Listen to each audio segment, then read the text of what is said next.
Hello, everyone. Omni-sensei here with What If I Was Reborn as Jon Snow the God Emperor? Game of Thrones. Part 4. If you enjoy this kind of content, please smash the like button. Subscribe to the channel if you haven't already. Don't forget to check out the original story linked in the description. I hope you enjoy listening to it. What would you do if you were the target of countless gods? I like to think I'd want to cut everyone's head off, but unfortunately that's not possible, at least at the moment. Who knows in the future? God Emperor of Planetos, Enar I Targaryen. It's a good sword. Looking at Dawn in his hand, Enar commented with a smile on his lips. His eyes were glowing with a phosphorescent light, seeing a certain timeline unfolding before him. Looking at Leda, still kneeling, Enar returned the sword and waited for the girl's oath. Leda, knowing what she had to say, began to speak while still kneeling in front of Enar. I, Leda, sword of the morning of House Dane, stand before your grace, my king, with this sword as proof of my loyalty. I swear by my honor and my blood to protect your majesty and the kingdom until my last breath. My steel will be your steel, and my fate will be intertwined with yours. Enar smiled and replied, I, Enar Targaryen, first of my name, king of the Undulls, the Rhoynars and the First Men, lord of the Seven Kingdoms and protector of the realm, accept your oath, leader of House Dane. So, leader of House Dane, I ask you for the third time, will you give up your titles and possessions to serve me until your last breath? Yes. Leda answered without any hesitation. Will you abandon your role as a woman and never be able to marry and have children? Yes. Leda answered without any hesitation. Then rise, leader of House Dane, lady commander of the King's Guard. Enar ordered and Leda stood up. All the guards in red armor began to bang their spears against the floor at the same time, creating a symphony throughout the throne room. An almost sacred atmosphere seemed to reverberate off the walls of the hall. However, Enar's next words destroyed the sacred and thrilling atmosphere. You have your first order, Leda. Enar spoke, causing many to be shocked. Leda, with Dawn in her hands, waited in silence for her king's words. Enar climbed the steps again and sat on the throne, making himself comfortable on the cold metal seat. He finally continued speaking in a calm tone. A faceless assassin from House Black and White has infiltrated House Martell's entourage. Locate him and bring me his head. Enar gestured for Daenerys to come to him and the girl obeyed, whereupon Enar placed her on his lap under the girl's shy eyes. Watch, it will be an interesting scene. Enar whispered in her ear. Daenerys nodded and settled into a more comfortable position on his lap. Her eyes looked at the fight about to begin with a look full of anticipation. Yes, my king. Leda replied as she walked towards the House Martell entourage with Dawn in her hands.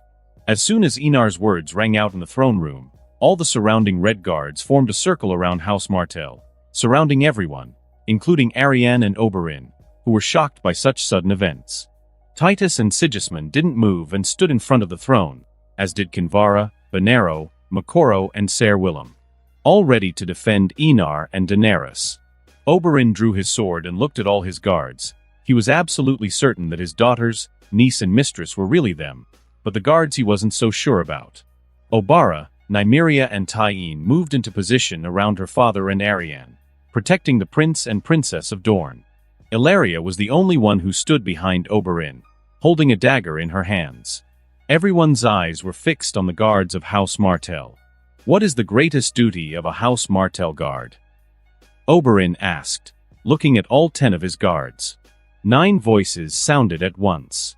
Never die with a sword clean of blood, avenge the dead and fight to the last breath. There is no surrender in Dorne.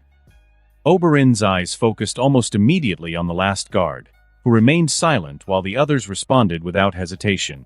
Suddenly, the fleeting light of the sword appeared in the air, and just as he was about to behead the supposed guard of House Martell, the guard struck a completely inhuman pose, dodging the sword while bending backwards in an extremely difficult pose. Leda didn't stop and pursued the assassin with a cold, deadly stare. She never imagined that her entrance ceremony to the Kingsguard would be tainted by a filthy murderer. To say she was furious at that moment was an understatement. Under everyone's eyes, an impressive and legendary fight was taking place in front of them. Dawn was slicing through the air at an astonishing speed in a sequence of deadly and precise attacks. The assassin was just running away while dodging the blows of the sword with equally astonishing agility. However, he couldn't escape Lida's sword forever. Small cuts soon accumulated on his body, which consequently made the assassin's speed slower and slower, making it even easier for Lida to inflict more damage. Titus and Sigismund watched the fight with admiration in their eyes. They may have been stronger and faster than Lida, but their technique could not be compared to Lida, who had trained all her life in the art of the sword. They were beginners, while Lida had already achieved the rank of master swordsman at a tender age. Thinking that Lida would go through the same process of improvement that they had, the girl would become a veritable killing machine. They both looked at each other and saw each other's thoughts in their eyes. They would have to train for decades to reach Lida's level, and they couldn't relax. They had a duty and responsibility to protect their king. Lida swung her sword towards the assassin's head. The attack was deadly and cold, just like her eyes at that moment, but the man drew a dagger and defended the blow. He used the dagger to change Dawn's trajectory, and took advantage of the moment to kick the newly appointed Lady Commander of the Kingsguard in the stomach.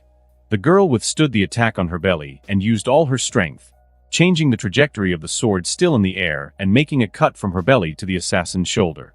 The assassin stared at her in disbelief, as if he was surprised by someone changing the trajectory of a sword while it was still in the air. Blood oozed from the wound in large quantities and fell onto the marble floor with sounds that were particularly audible in this silent environment. The assassin's breathing increased as he stared fearlessly at his approaching death. Lida didn't mind the assassin's wide-eyed stare and brandished her sword again without hesitation. This time the man had nowhere to escape, and surprisingly, she could see in his gaze that he was facing death calmly, which happened in the next instant. Dawn cut the man's head off cleanly. The head fell off the body and rolled a few times before stopping. Curiously, his gaze was fixed on Enar sitting on the throne with Daenerys on his lap. Enar could see that the faceless assassin was looking at him with a calm and cold gaze. There was something else in the man's gaze, as if he were a completely different person, or rather, a completely different being. Annoying gods. Enar muttered to himself, but Daenerys heard his mutter perfectly, but didn't ask him at that moment surrounded by people. However, what happened in the next moment made everyone feel chills running through their bodies. The bodiless head smiled and bared its strangely pale teeth, blinking its eyes that were now as black as the purest darkness in the world. Black flames burned silently in the empty cavities of his eyes. Your soul is beautiful, champion of light. I want it. A cold, frightening voice sounded, causing everyone's expression to change dramatically. Even Kinvara and Oberyn couldn't help but become completely solemn. However, the frightening cold atmosphere was broken by a loud laugh containing a strong irony.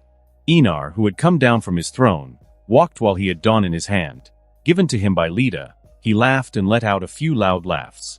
Using blood magic, he made his blood combust and the legendary sword began to catch fire. Crimson flames covered the entire blade, the intense heat making the air around it extremely volatile. I'm really scared. Look, I'm shaking with fear. Enar responded to the talking head's words with a feigned expression of fear. There was an amused smile on his face as he saw the expression of the god who dared to possess a mortal before him. I'll be waiting, god of many faces. Enar didn't wait for the words of the god who had just possessed the killer's body. He swung his sword. The sword pierced the head and crimson fire began to consume the head. The god of many faces just let out a terrifying laugh as his temporary avatar was reduced to ashes in mere seconds. Everyone watched in silence as Enar spoke to the talking head without fear and even provoked it with boldness and courage, which marked many of the people present. It was as if Enar's presence calmed everyone down. Even if the sky collapsed, he would be there to hold it up. It was a strange feeling, but it appeared in the heart of every person present. What an interesting evening. Enar commented, trying to ease the tension in the air, but apparently not succeeding. Enar didn't blame them for being so tense. Seeing a talking head really made you rethink life and many philosophical questions. Princess Arianne and Prince Oberyn, due to previous events, we will all rest and break our fast in the morning. Enar handed Dawn back to Lida, who followed him loyally. He turned to the House Martel entourage and spoke in a casual, relaxed tone, as if he hadn't just burned a head suspected of being a death god. Ariane and Oberyn didn't know what to say and just nodded, remembering the scenes that had taken place a few moments ago. Even with all his experience, Oberyn didn't know what to say at that moment. Which wasn't his fault. According to Enar's words, the head belonged to the god of many faces, the god of death worshipped in many places in Essos, and especially by the House of Black and White in Bravos. After exchanging a few more words with Enar, Oberyn took all his family and left for the rooms prepared for his stay in Volantis. At that moment, all he wanted was a good drink and perhaps a night of sex to relax. Seeing his guests disappear, the smile on Enar's face also faded, making Bonero, Makoro and Kinvara feel as if they were stepping on hot coals. One day, I want all the information about the House of Black and White and all the places that worship this damned god of death. I'm going to exterminate that religion from the world and make it forgotten by everyone. Enar spoke each word with a cold, unquestioning tone. His purple eyes did not hide the murderous intent in his gaze. Yes, Your Grace. The three of them answered at the same time. After that, Enar's cold gaze disappeared, and he smiled warmly at Daenerys, who had just arrived at his side. Dany, let's go to sleep. I just want to feel my comfortable bed right now. Daenerys was speechless at how quickly her adorable nephew's expression changed. One moment, he had an expression capable of frightening the bravest of men, and the next, he was smiling warmly with a gentle gaze. Suddenly, feeling her body being lifted, Daenerys let out a small cry of surprise and looked at Enar with an angry expression. If you look at me like that, it only makes me want to intimidate you even more. Kissing her cheek, Enar commented with an amused laugh as he walked towards his room. Behind him, Titus, Sigismund, Ser William and Lita followed him with their hands on the hilt of their swords, ready to draw them at any moment. Resting her head on his shoulder, Daenerys asked in a soft and genuinely confused tone, Enar, what's going on? Why did you call that talking head the god of many faces? Stroking her hair, Enar smiled and replied in a soft tone, without hiding or lowering his voice. In this world, gods exist. Many are evil and want the end of the human race. Enar continued speaking while Titus, Sigismund, Ser Willem and Lita listened to every word with extreme attention. Every 5,000 years, an eclipse will cover the world for decades or even hundreds of years. This was called the Long Night by the civilizations that survived the last long night. During this period, because of these gods, the land can no longer be used for cultivation, and nature will become hostile to the human race. Man-eating monsters will rise from the shadows and bring even more chaos and death. When Kinvara calls me the Son of Light, it's because I really have been chosen by the Red God, or, as I like to call him, the omnipotent and omniscient God. I was chosen to save humanity in the dark times to come. But because of this, many gods who wish the destruction of the human race are hostile to me. The god of many faces, for example, sensed the death of one of his believers and used his body as an avatar to reach the material world. Are you in danger? The first thing Daenerys asked was not about the survival of the human race, but about Enar's safety. Hearing those words, Enar felt an unfamiliar feeling bubble up in his chest with an intensity he had never experienced before. He really felt that he was falling in love with this girl who loved him with all her might, caring more about him than about herself. How could he not fall in love with someone like that? Showing a surprisingly warm smile, Enar replied in a gentle tone, "Don't worry, my queen. If the gods were allowed to walk the earth, this planet would have been destroyed by now, as would all life on it. They need a powerful vessel to support their coming, and, even if they manage to enter the mortal world, they can't exercise their full power and could be killed." Daenerys breathed a sigh of relief when she heard those words. The thought of her beloved being threatened by gods was too much pressure for her young heart. Behind Enar and Daenerys, the four of them also breathed a sigh of relief. Fighting men was one thing, they could take on entire armies without fear of death, but fighting gods was something else entirely. How could mere mortals harm gods? "My king, I will protect you, even if the gods try to hurt you." Lita spoke, making Enar smile and reply, "I'll be counting on all of you to protect my little life."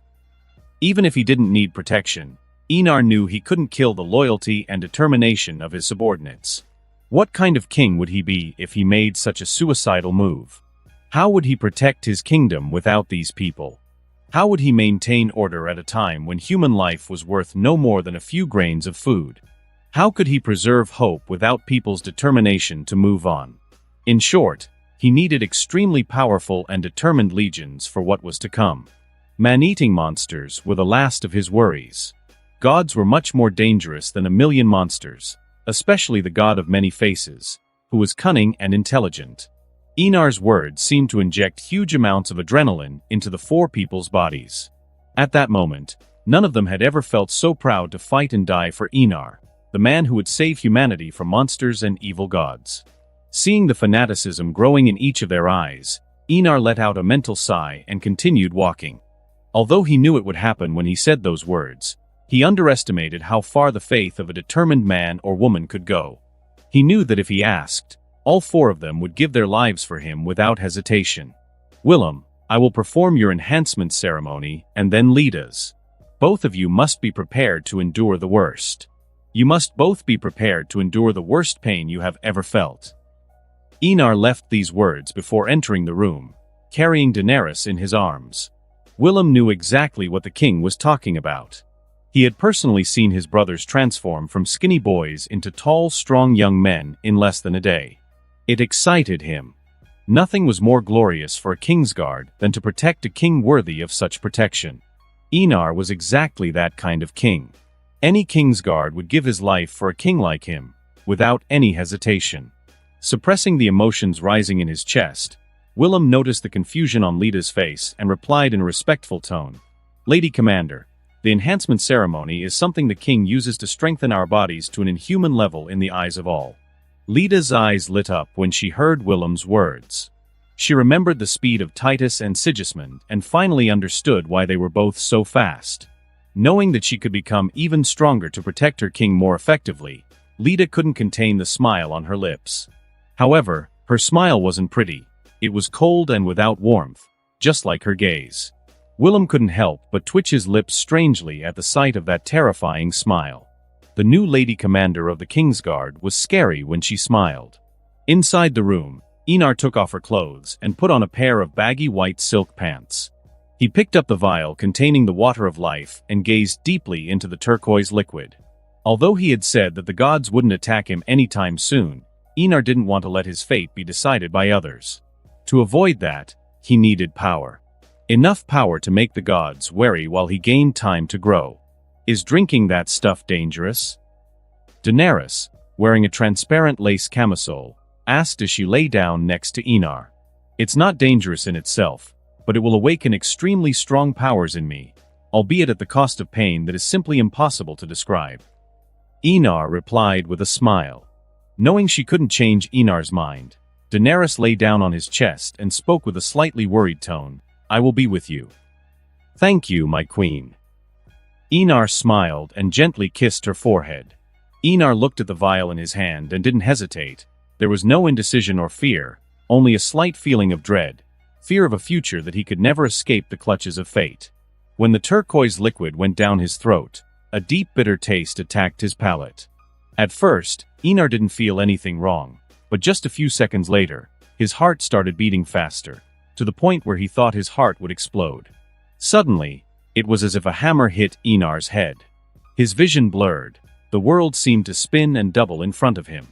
Enar threw his head back as his spine arched upwards. The veins in his body bulged as a simply agonizing pain shot through him along with the blood flow coursing through his body. Daenerys watched in shock as Enar seemed to enter a trance-like state between lucid and unconscious periods. She didn't know and would never know what Enar was going through at that moment. His prescience ability was being amplified to a whole new level. If before his powers were a small puddle of water a few meters across, at this moment, that small puddle of water was increasing at a great speed. Enar could now see things that had previously been hidden, dimensions overlapping the material world and dimensions far from the material world. One in particular looked like an extremely bright star against a dark background, shining much brighter than the others, making it impossible not to be noticed. It was a dimension of pure energy, an energy that made up everything, the source of all magic and sorcery, although no one on Planetos knew this fact. Which was curious, because they manipulated this energy, but never came into direct contact with it. That in itself had saved countless lives from madness and insanity. Enar felt his mind connecting to this same dimension, his mind overloaded with infinite amounts of chaotic energy full of unpredictability. Under Daenerys' shocked eyes, blue and white rays emanated from Enar's body. The air crackled as electric arcs filled a meter around him. To Daenerys' relief, the lightning didn't take long to disappear. However, it wasn't that the lightning disappeared, but that Enar controlled the power input and cut the connection, which could be re-established at any time. But he didn't. He didn't know anything about that dimension, and he definitely wasn't going to risk his life for a momentary temptation, although having access to an infinite amount of that chaotic energy was really quite tempting. "Are you sure you're going to do this?" Visenya asked, still incredulous at what she had just heard. She looked at her sister as if she were looking at someone with a mental illness. "I'm not going to die." Daenerys rolled her eyes angrily. "Don't give me that look. I'm completely sane. Who in their right mind wants to throw themselves on a funeral pyre with dragon eggs and criminals condemned to death?" Visenya muttered with an expression still skeptical of Daenerys' idea. "What do you say, Enar?" Riella glanced at the two arguing daughters and looked across the table, where Enar was eating with a calm expression. Daenerys stopped arguing with Visenya and looked at Enar with a worried look. Only she knew what had happened last night in her nephew's room. She had seen with her own eyes Enar die and revive as his body contorted in sheer agony from a pain that was simply impossible to describe. Since waking up, her sweet nephew seemed to have changed subtly. Even his warm smile seemed to have disappeared for a while before returning to normal. In the process, Daenerys forgot how many times she had wiped his sweaty body with a cloth, for hours and hours while listening to his screams and his seemingly mad, insane mutterings.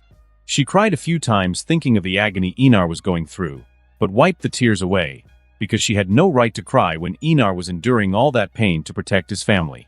Compared to dying and reviving, she thought that entering a funeral pyre was no big deal. Her nephew took that turquoise poison without hesitation. How could she be afraid of feeling mere flames?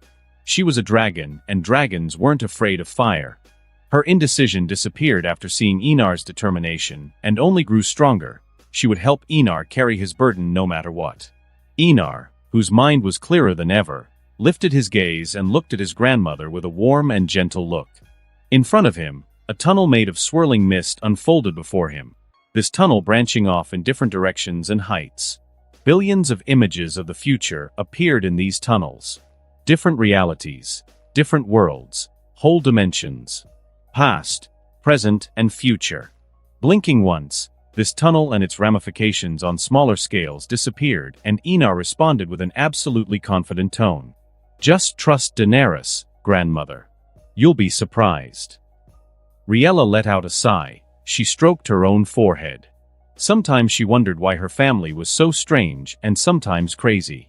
Daenerys looked at Visenya with a victorious expression, as if to say that Enar trusted her more than her own sister. Visenya rolled her eyes and focused on Enar, remembering Daenerys' words about what happened in the throne room.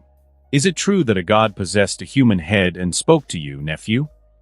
Her voice showed no fear, perhaps because she had neither witnessed nor felt the presence of the god of many faces. Enar cut up the sausage on his plate and brought it to his mouth with the help of a fork. He looked at Visenya and replied in a casual tone. Just a clown trying to make a name for himself. The god of many faces was just that in his eyes, a god who was nothing more than a slave to the Valyrian dragon gods. After taking the water of life, Enar wasn't too worried about any gods. His power had simply grown to a whole new level. If any god dared to descend into the material world using the body of a mortal as a receptacle, Planetos would be his tomb. The night before, he had seen the creation of blood magic, and until its most recent development, all of Valyria's most powerful magical heritage was stored in his brain, just waiting for the right moment for him to learn it all. At the same time, his mind could do many things besides store memories. His mind had connected to a totally different dimension. He didn't know how to describe that dimension at the moment, but he felt that using its energy, he could perform real miracles. Riella and Visenya were speechless at the casualness with which Enar spoke against a literal god. Although they hadn't seen the supposed god because they were asleep, they had heard Daenerys and Kinvara's description of the incident. It was a scene worthy of giving anyone nightmares. Daenerys only appeared proud and showed no surprise at Enar's words. In her eyes, her nephew seemed more like a god than the very gods that Essos worshipped. "My king, Princess Arianne and Prince Oberyn with his wife and daughters are waiting outside." Leda approached Enar and spoke in an indifferent, calm tone. "Invite them in, we'll entertain our guests from afar." Enar smiled and replied as she brought her glass to her lips, taking a sip of juice. "She looks like her uncle, especially the serious look on his face." Riella looked at Leda's face and commented with a nostalgic tone, remembering Arthur and Rhaegar training together every moment. "I'd say she has more of her father than anyone in House Dane." Enar commented, glancing at his cousin, who was standing in the doorway. "Who's her father?" Riella asked curiously. "Eddard Stark." Enar replied with a smile. His uncle was indeed a fertile man, 7 children and all healthy, which was surprising. Riella's eyes widened when she heard who her father was. She remembered the girl Dane and couldn't help but sigh. She was always by Elia's side. The two women were inseparable. The mention of Elia made Riella's face darken slightly. A silent fury grew in her gaze, ready to tear apart those guilty of killing her son, her good daughter and her grandson.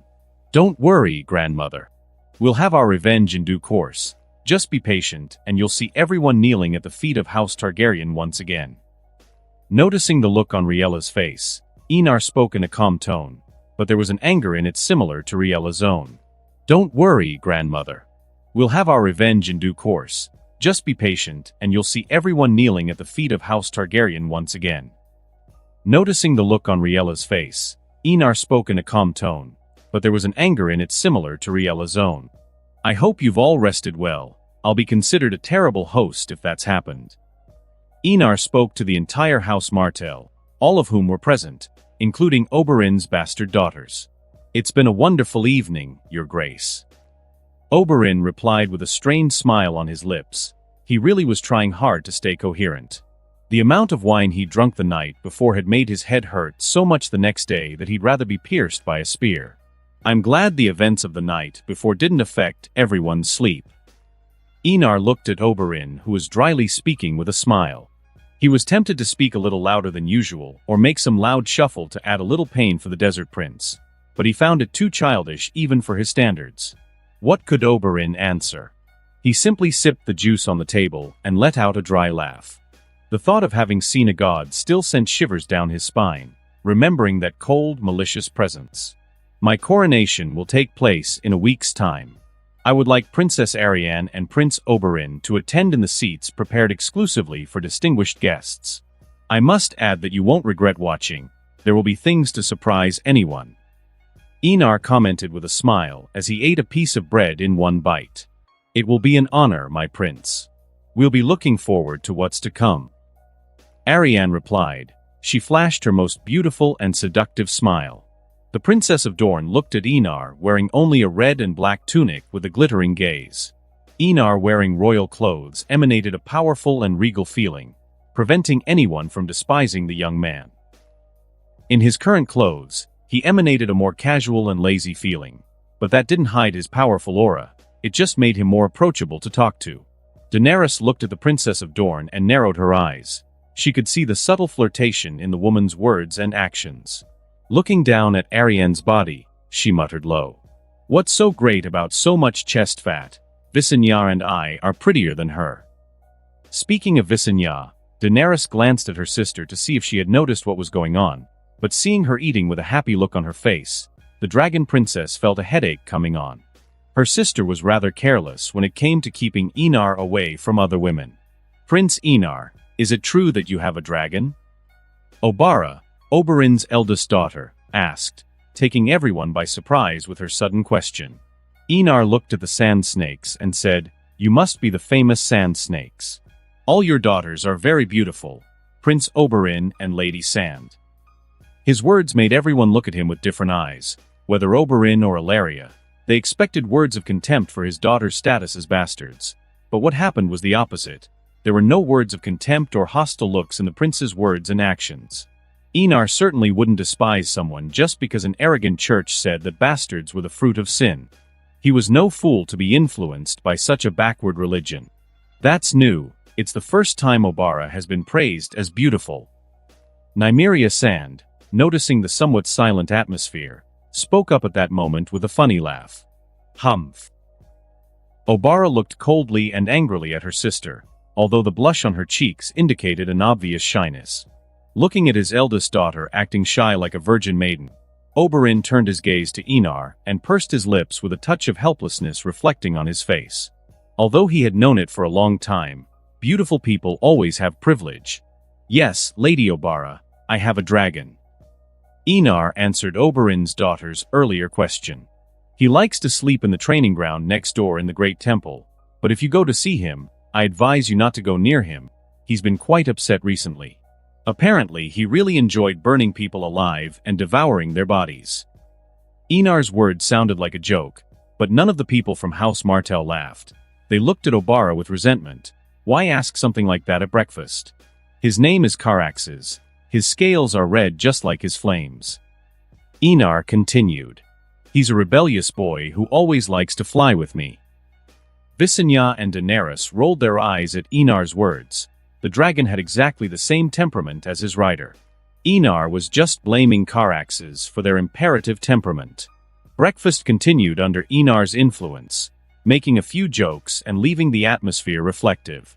Under his care, everyone at the table seemed more comfortable and easier to get along with. As he chewed on a piece of sausage, Enar thought, real-time future vision has many uses, not just for fighting or warding off any attacks. I can manipulate the conversation according to what I see in the future. Enar was still studying the changes that had taken place in him after he drank the water of life. But so far, he felt that he was gradually ceasing to be a normal human, or to be more precise, a superior human. Inside the large empty hall, 7 people could be seen. Riella, Enar, Visenya, Daenerys, Kinvara, Leda and Missandei.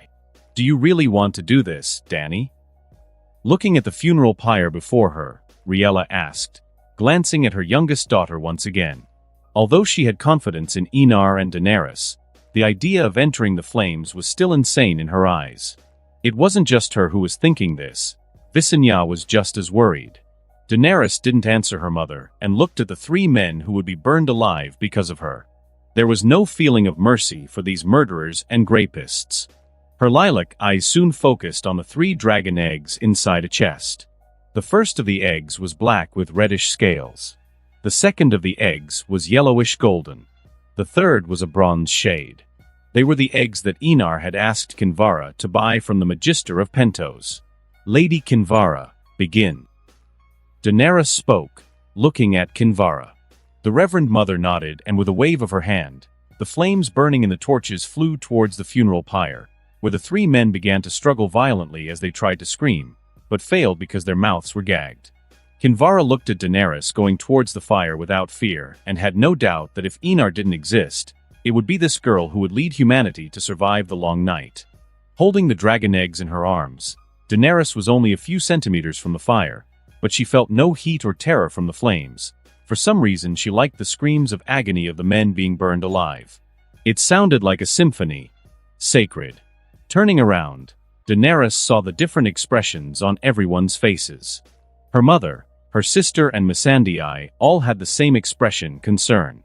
Enar, Kinvara and Leda were totally different, all 3 looking at Daenerys with confident gazes.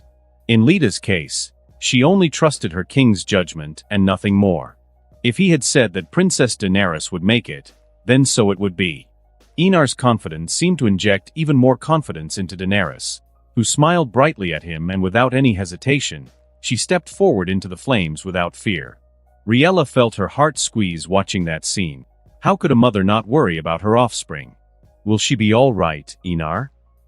Riella asked with an extremely worried tone, wishing that her daughter would go out on the funeral pyre at any moment. Her only relief was that there were no screams apart from the men being burnt alive.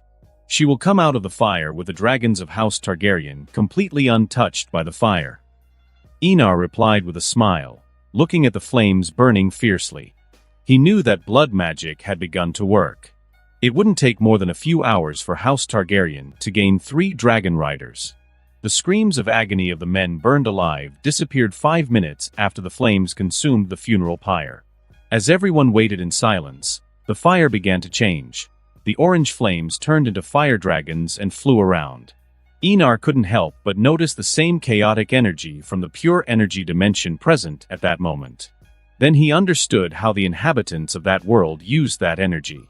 That's what blood magic was, a sacrifice.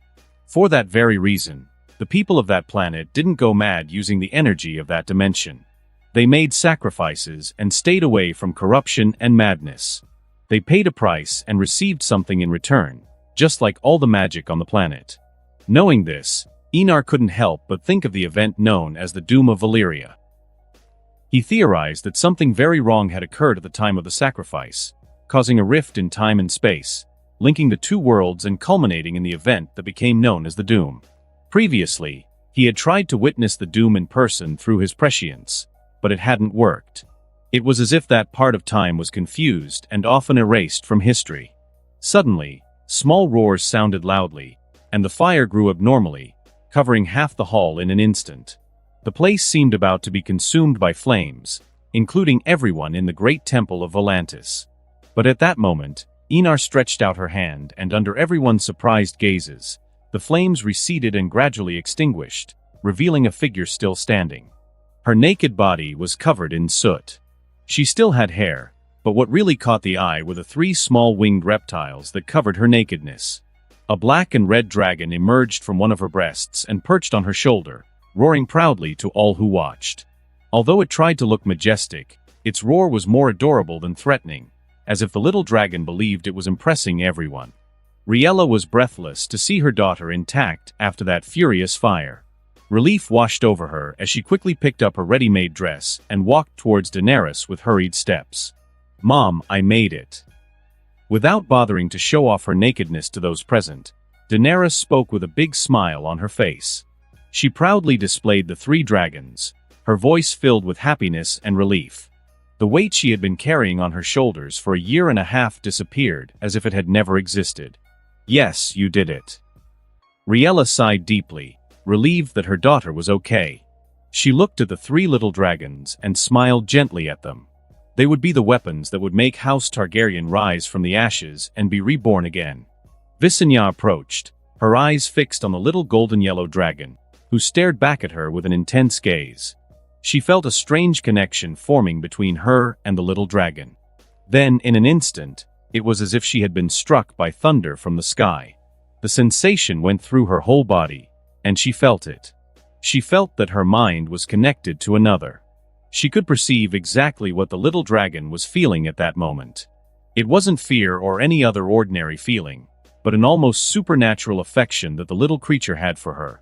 Under the surprised gazes of Daenerys and Riella, the golden-yellow dragon left its mother's arms and flew towards Visenya, who held it as if she had received something extremely precious. Syrax. Visenya whispered the female's name in an instant. She had already thought of names, both male and female, long before the little dragon was born. Daenerys wasn't unhappy about her draconic daughter choosing someone else. On the contrary, she felt genuinely happy. Perhaps because she was the mother of the 3 dragons, she had a special connection with them. That's why she could feel only happiness coming from the newly appointed Syrax. "Congratulations, sister." As she dressed with her mother's help, Daenerys spoke, watching Visenya holding the little golden-yellow dragon. Visenya smiled and stroked the little creature's scales. At her touch, she felt a subtle warmth, as if she were running her hand quickly over the flame of a candle. "Thank you, Dany." She spoke in a genuinely grateful tone for the effort Daenerys had made. Enar looked at the small black and red dragon on Daenerys' shoulder and couldn't help but let out a laugh. "You'll have work to do when he enters his teenage years." Daenerys looked at the adorable puppy on her shoulder and couldn't believe that something so cute could be so much work. If Enar had known what she was thinking, she would have rolled her eyes. In adolescence, dragons hardly obeyed any orders. Although this phase only lasted a few months, it was the most complicated without a whip. The dragon became completely uncontrollable. Congratulations, Princess. Your stories will be known by the people and will reach every corner of the world. Kinvara approached and spoke in a reverent tone, looking at Daenerys with much more respect than before. The princess's courage in bathing in the fire without hesitation had truly won her admiration. Suddenly, Enar looked up and smiled. Looks like she arrived at just the right moment, he muttered to himself. Who's here? Riella looked away from the little bronze dragon and at Enar curiously. Rhaenys is coming to Volantis, riding her dragon. Enar replied with a smile, his eyes seeming to cross infinite distances as he stared directly at the magnificent silver dragon rapidly approaching the city. Riella widened her eyes, then smiled with a very happy expression. How long had it been since she had seen her lovely granddaughter? Outside the great temple of Volantis, Caraxes, who had been sleeping on the training field, opened his eyes and lifted his huge body off the ground.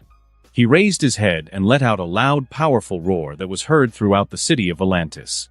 Surprisingly, a smaller, less powerful roar sounded in response. Caraxes took a few steps forward and soared into the sky in a mere instant.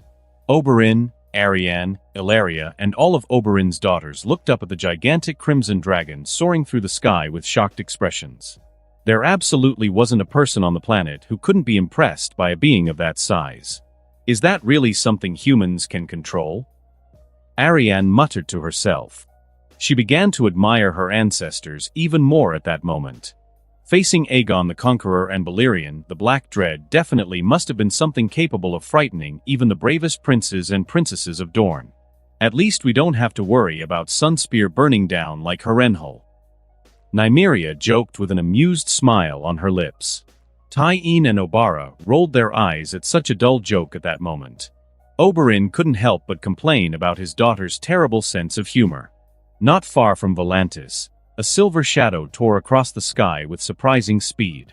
If you looked closely, the silver shadow was a dragon, but it wasn't very big and could be considered small compared to Caraxes. Note, Moonfire is the size of Eryx from House of the Dragon. Sitting on Moonfire's neck, Rhaenys, who had traveled for days with Moonfire, was enjoying the feeling of flying since meeting her dragon in the north. She didn't greet anyone from House Stark and went straight to the place her brother had told her about. There, she met her dragon for the first time in the flesh. In the end, even though she knew her brother didn't want her to fly straight to Essos, she had done so and was fast on her way to Volantis. Moonfire was an extremely fast and agile dragon, her small size enabling her to perform maneuvers in the air that were simply impossible for Caraxes. Suddenly, when Rhaenys saw Volantis with its great towers, she noticed something gigantic above her. Raising her head, the princess swallowed. Although she knew of Caraxes' existence, she had never seen him, and Enar had said that Caraxes was only slightly large. If the monster above her was only slightly too big for Enar, she knew that Moonfire would be considered a flea in Enar's eyes. The gigantic crimson dragon flew past, causing strong, violent winds, almost knocking her over for a moment. If it hadn't been for Moonfire moving away from the dragon, she would probably have experienced something quite desperate. The people of Volantis were surprised to discover that the gigantic crimson dragon was not alone in the sky. There was a smaller but equally impressive shadow, the silver scales with purple stripes glistening in the sunlight, causing many to exclaim aloud. Rhaenys didn't know where her brother and family were, but she had a way of finding out. She just followed Caraxes, and seeing him land on a training ground, she followed in his footsteps. Jumping off the dragon, Rhaenys couldn't help thinking that it was great to be on dry land, even if flying was simply liberating. Suddenly, Rhaenys' lilac eyes focused on the group of people approaching. Rhaenys felt her body tremble, but spoke with a smile. "Grandmother." Seeing Rhaenys hugging Riella, Enar smiled and looked at Moonfire. The dragon was bigger than the last time he had seen him. However, the dragon's beauty was truly breathtaking. After hugging Riella and listening to her whispers of longing and maternal love, Rhaenys looked at her aunts, both incredibly beautiful women. Honestly, she felt a little inferior to them. The two women in front of her really did look like goddesses in a mortal world. "Welcome to Volantis, niece." Visenya greeted her niece with a sweet, warm smile. Syrax was on her shoulder looking at the surroundings with a curious gaze, like any 7-month-old baby. "We've waited a long time to meet, niece." Daenerys also greeted Rhaenys with a happy look. Nothing could be happier than a family reunited in her eyes. The atmosphere was a little awkward, given that they were meeting for the first time, but after their words, Rhaenys became more comfortable and started talking to her two aunts with a smile on her face. "Your dragon is beautiful," Visenya commented, looking at Moonfire next to Carax's. The silver dragon with purple stripes really was a sight to behold. Rhaenys smiled proudly upon hearing this and looked at the three baby dragons with a bright gaze. "They're adorable," she said with a gentle tone. Suddenly, Rhaenys felt a blow to her head and looked at Enar with a watery gaze, who stared back at her with a scolding look. "That hurt. That's for you to learn to respect my words. You shouldn't have come riding Moonfire. She's too small, and what would happen if you rode into a storm?" Enar didn't hesitate to scold Rhaenys with a strong and powerful tone. Moonfire was a little bigger than a car. In the face of a storm, such a small dragon was no different than a small ant.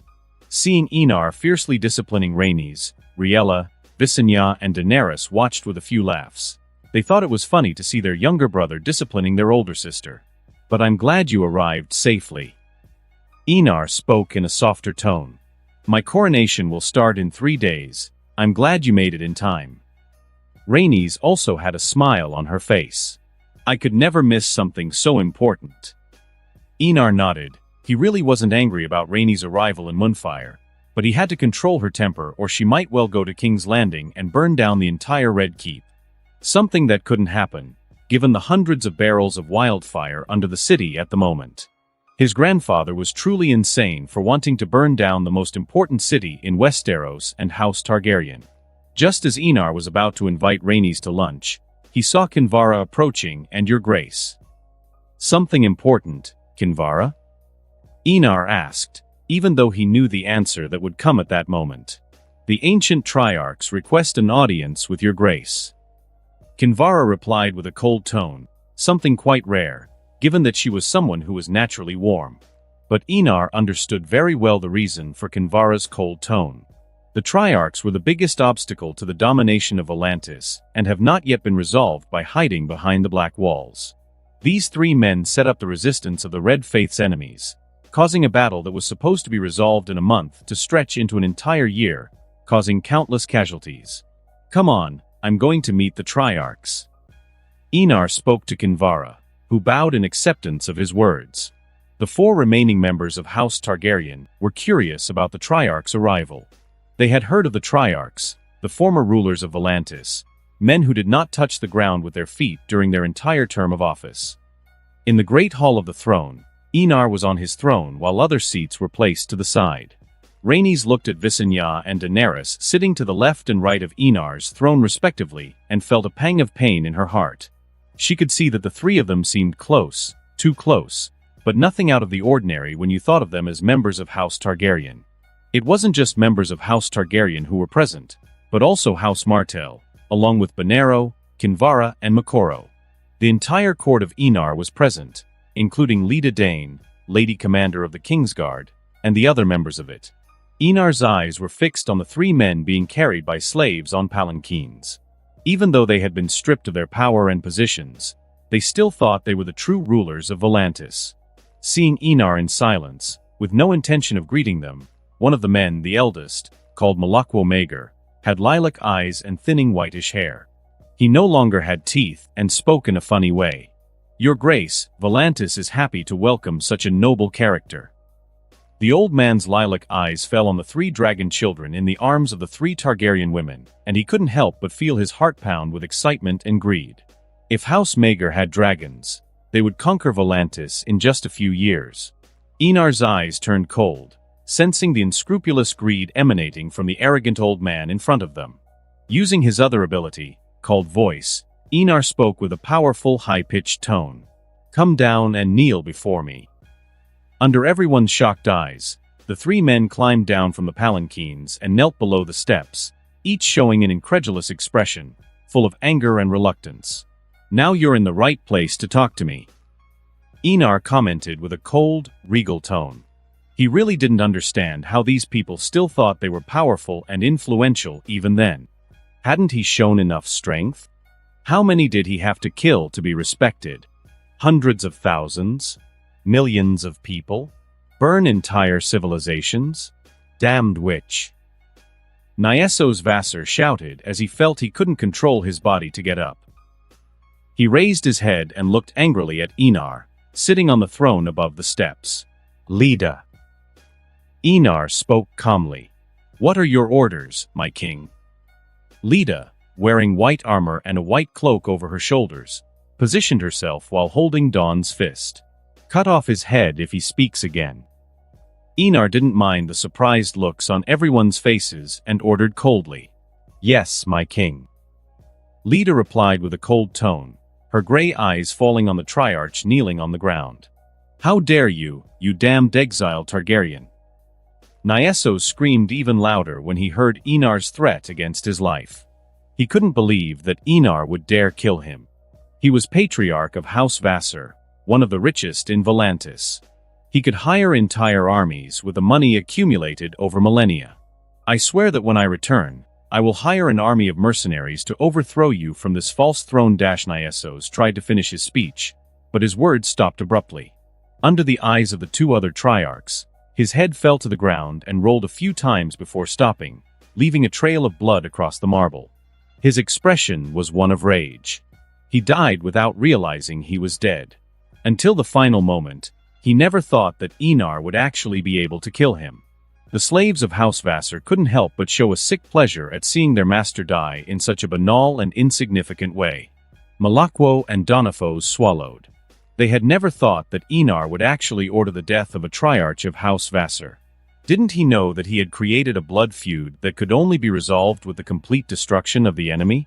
Leda returned Dawn to its sheath and looked coldly at the other two Triarchs, waiting for any word from them. A deafening silence hung over the room. Of the two, only Enar seemed truly comfortable in the stifling atmosphere. 5 minutes passed and nothing but silence. The two remaining Triarchs were sweating more than pigs on an extremely hot day. How long had it been since they had felt this oppressed? It was as if the boy sitting on the throne was a mountain weighing down on their shoulders. They could do nothing but lower their heads, not daring to look up to see Enar's face. Kinvara took great pleasure in seeing how humiliated the Triarchs were. Only she knew how many nights she had dreamt of those old pigs dying. She had lost many men and women to those filthy vermin. You have permission to speak, dear Triarch Malakwo. Enar finally gave the man permission to speak without being killed by Leda. Don't be afraid to speak your doubts, dear Triarchs. I am someone who is very understanding. Malakwo and Donifos looked at each other and saw the skepticism in each other's eyes after hearing Enar's words. Understanding? If Enar was understanding, then they were wise men endowed with patience and wisdom. Oberyn looked at the dead Triarch and gradually understood how Enar acted and how he preferred to have a conversation. Believe me, this was something that every vassal had to understand when talking to his liege. It could save lives and avoid any war over some foolish comment. Just like the Triarch who has just died, if the man had been more respectful and less arrogant in front of a king, he would probably be alive right now. Oberyn wanted to learn how Enar thought, about the things he didn't like and the things he did like. Even if the chances were slim, it was all to avoid being his head rolling on the floor. I beg your pardon for my companion, but I have come before your grace with a request. Malakwo smiled gently as he settled down on the marble floor in a more comfortable position. He was the oldest of the three and knew very well how to control his emotions. You've earned my attention, Triarch Malakwo. Enar looked interested and gave the old man a thoughtful look. I would like to buy from your dragons, your grace. When Malakwo said this, his companion Donifos looked at the Triarch in confusion. Obviously it wasn't the same request they had agreed on earlier. Yes, after seeing the 3 dragon chicks, Malakwo wanted to buy a dragon. Just imagining House Maegor becoming a glorious house of dragon lords was enough for him to be remembered for all of history. There wasn't a single noble house descended from ancient Valyria that didn't want to become a dragon lord. It was the dream of many noble houses, and House Maegor was no different in that respect. However, the man didn't realize that when he said this, a look of pure fury appeared in the eyes of Daenerys, Visenya, Rhaenys, and Riella. The 4 women wanted to tear the filthy old man apart in front of them. They never thought that Malakwo would be so arrogant as to ask them to sell the dragons. Daenerys snorted coldly, but remained silent. She knew that Enar would never agree to something like that. Dragons belonged to House Targaryen, and no one else. Anyone who dared to get their hands on dragons was to be killed to set an example for others who were secretly greedy. However, contrary to what everyone thought, that Enar would personally kill the man, he laughed and asked with a curious tone, "How much are we talking about?" Seeing that Enar didn't refuse and even seemed interested in the proposal, a smile appeared on Malakwo's parched and flabby lips. "Your Grace needs money for everything, be it to increase your armies or even to build fleets of ships. House Maegor is willing to pay 10 million honors. What I'm asking for is just the smallest of the litter." Malakwo finished with a big, proud smile on his face.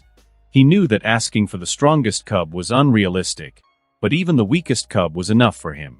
Enar had expected a large number, but when he heard the absurd amount of money, he couldn't help but take a deep breath.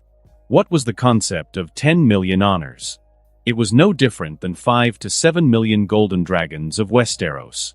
Enar knew that these houses descended from Valyria had profited greatly from the Volantis slave trade over more than 300 years, but he hadn't imagined it would be so much, and from Malakwo's proud expression, there was much more to it than met the eye. If it hadn't been for his self-control, Enar would have been laughing right now. He never thought that these triarchs really thought themselves so untouchable that they could reveal such wealth without attracting anyone's attention. "Your Grace, House Penimian offers 10 million honors and 2,000 strong and healthy slaves." Donifos, seeing that Malakwo really could buy a dragon, hastily made an offer. As for the previous events, he had completely forgotten what it was like to kneel before a king. The possibility of owning a dragon was too tempting. Enar wondered how many people these people had sold to accumulate such wealth. That's at least 300 years of selling slaves and possibly much more. The Targaryen prince just wanted to storm the Black Walls and plunder the whole place. What was his motive? Did he need a motive? No, he didn't, but to maintain his saintly image, he needed a valid motive, and looking at the two triarchs, Enar smiled mischievously. What king has never created a reason to steal and plunder other people's possessions? In England, English kings loved to steal church lands and parish wealth. What Enar was about to do was no different from that. But unlike the English kings, he wouldn't be robbing the church, but filthy slavers. Not only would Enar fill his coffers, but he would also sanctify his image in tens of millions of slaves across the continent of Essos. It was such a good thing that he almost felt unable to stop the smile from appearing on his lips. Honestly, he felt that the triarchs had done him a great favor, and if it weren't for them being disgusting slavers, he might well spare them, but that was impossible. He would kill them all because he didn't want problems to arise in the future. An ant really can't kill an elephant, but a million ants is different. He left Ramsay alive only to destroy the Dreadfort in the future, otherwise he wouldn't have bothered to make that monster hate him. A hatred so great that it would make him kill all of House Bolton just to gain more power and take revenge on him. Unfortunately, Ramsay didn't know it, but he was acting according to Enar's wishes so that, in the end, the whole of House Bolton would serve as an example to the unruly lords of the north. Cruel? Enar didn't think he was cruel. He thought he was acting according to what the world was asking of him. He was just following the example of others for the greater benefit of House Targaryen. Seeing Enar in silence, Malakwo and Donifos were secretly anxious. They didn't think the price was enough to make the Targaryen prince accept the proposal. "Leda, what is the punishment for anyone who tries to assassinate the king?" Enar asked, causing many to look at him with puzzled looks. Only Daenerys, who knew Enar, smiled mischievously. Leda, although confused by her king's question, still answered with a respectful tone. "It depends on your grace's orders, but generally beheading is the quickest option. Then kill your king's murderers." Enar smiled and said with a playful tone, his purple eyes narrowed with a hint of amusement. Leda understood what Enar wanted and once again drew Dawn from its scabbard. The sword came out of its sheath with a sharp slashing sound in the air, sending chills through the bodies of the two triarchs of Volantis. Holding the sword in both hands, she walked towards the two triarchs with a cold stare. Although what she was about to do was not an honorable act, she was not a knight being guided by the faith of the Seven. Her only god and king was Enar, and the god's orders were unquestionable. With every step she took, The colors on the faces of the two triarchs faded. Their hearts seemed to explode with fear and nervousness. In the end, knowing their fate, they didn't beg, but tried to run away. Which proved impossible in the next second. Their bodies were fixed in place, and no matter how much they wanted to, their bodies wouldn't respond to their commands. "Your Grace, don't kill me." Seeing that it was impossible to escape, Malakwo tried to beg, snot and tears streaming down his old wrinkled face. There was no trace of the mighty Triarch facing death. Just another powerful old man who was terrified at the thought of dying. "Triarch, I'm going to tell you something important." Enar ignored the man's pleas and continued speaking. "The only thing that makes everyone human is death. You and your house have sold humans since the dawn of your existence. But in the end, you and the slaves who carry your palanquins are no different in my eyes. You're just humans. Humans that you deprive of their freedom and sell as items. I will destroy and plunder everything that matters to you, and I will be recognized as a hero in the eyes of millions." Enar spoke every word without looking the man in the eye. A human like Malakwo wasn't even considered human in his eyes, unworthy of him looking him in the eye. Lita arrived in front of the two triarchs and raised dawn. There was no suspense or epic scene, just the simple brutality of a sword decapitating heads with surprising ease.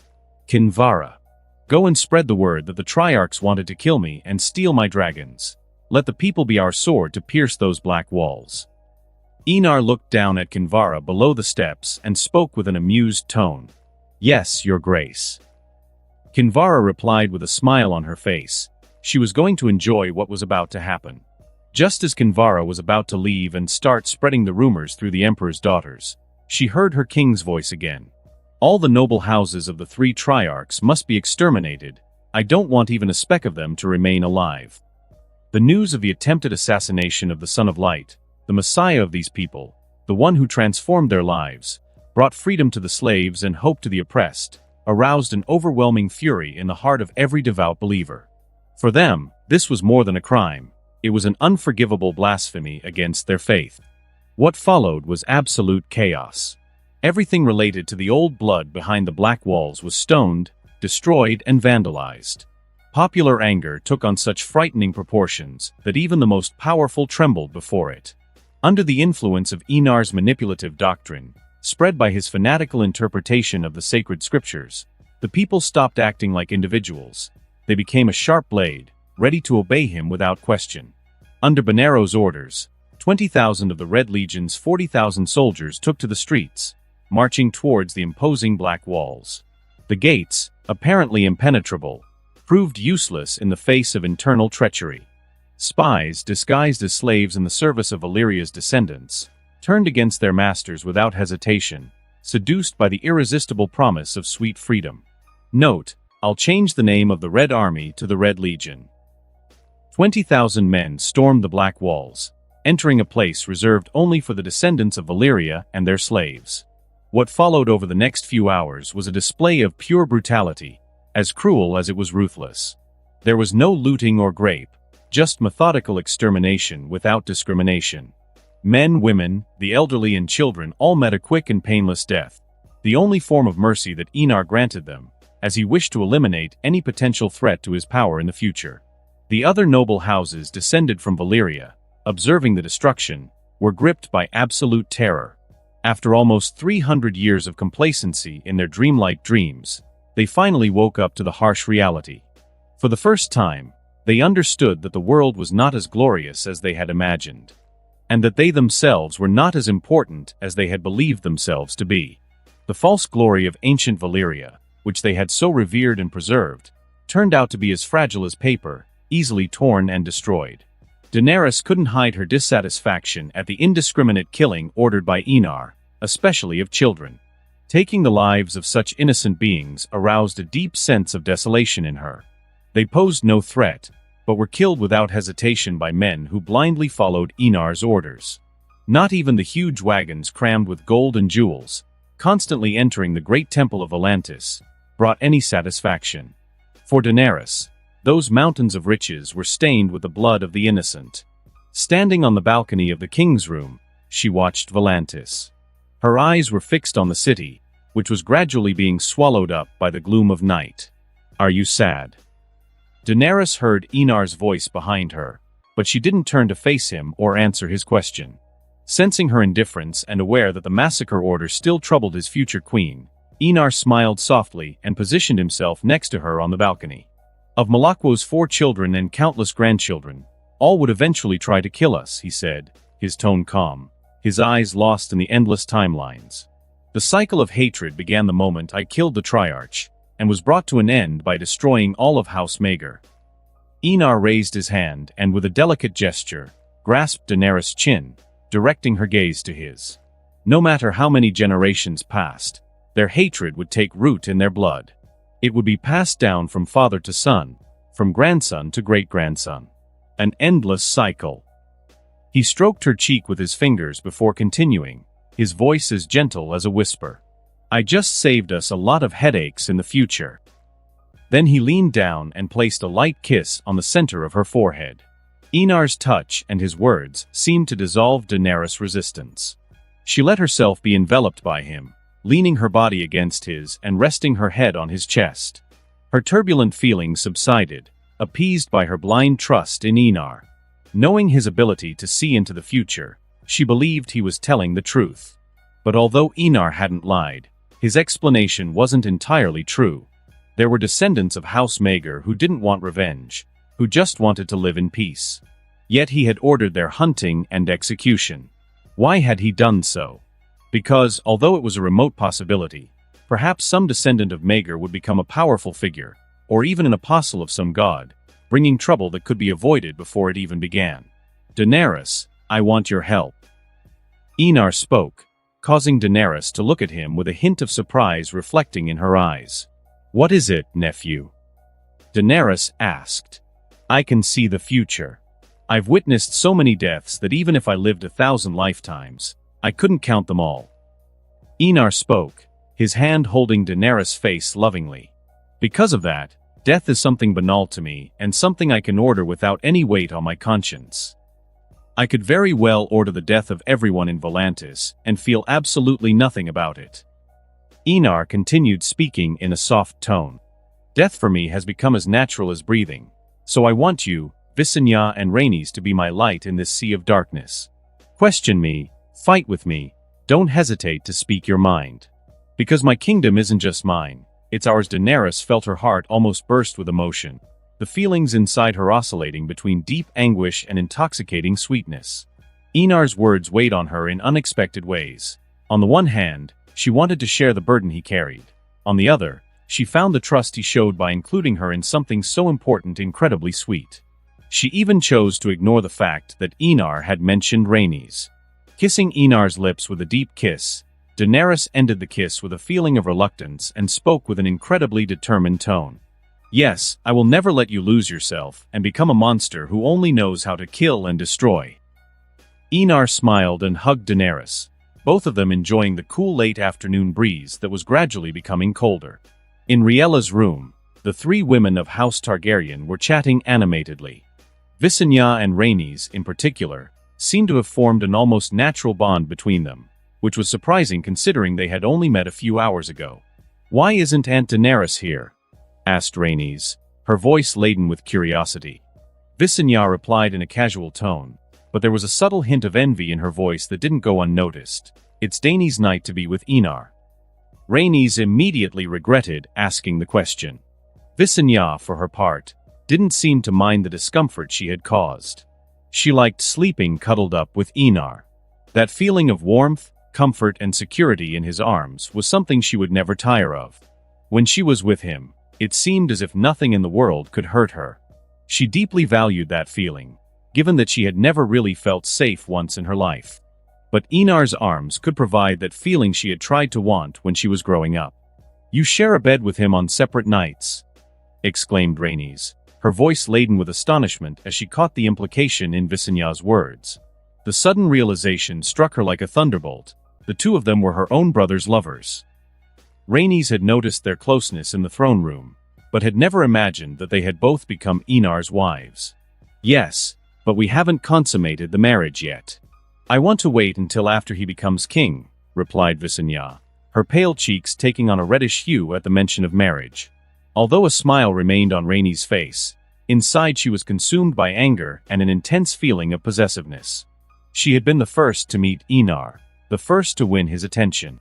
Yet, in a matter of months, he had been taken from her, divided between others. How could she not feel this way? Riella, watching the conversation between her daughter and granddaughter, couldn't help but roll her eyes at the passing envy in Rainey's eyes.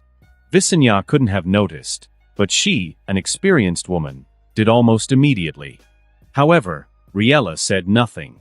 She was having fun watching this love triangle develop. Call it anything, but entertainment is rare in her life. Einar's coronation is in 2 days. Lady Kinvara has sent numerous dresses for us to choose from for the ceremony. Riella spoke, making the two young women's attention focus on her. Visenya's violet eyes sparkled as she listened to her mother's words. Obviously, they would be properly dressed for such an important occasion. Rainey's wasn't immune to her grandmother's words either. "This city stinks like a sweaty old bitch," commented Tyrion, watching the magnificent red towers burn in crimson flames. Even at night, Volantis seemed alive, which really pleased him.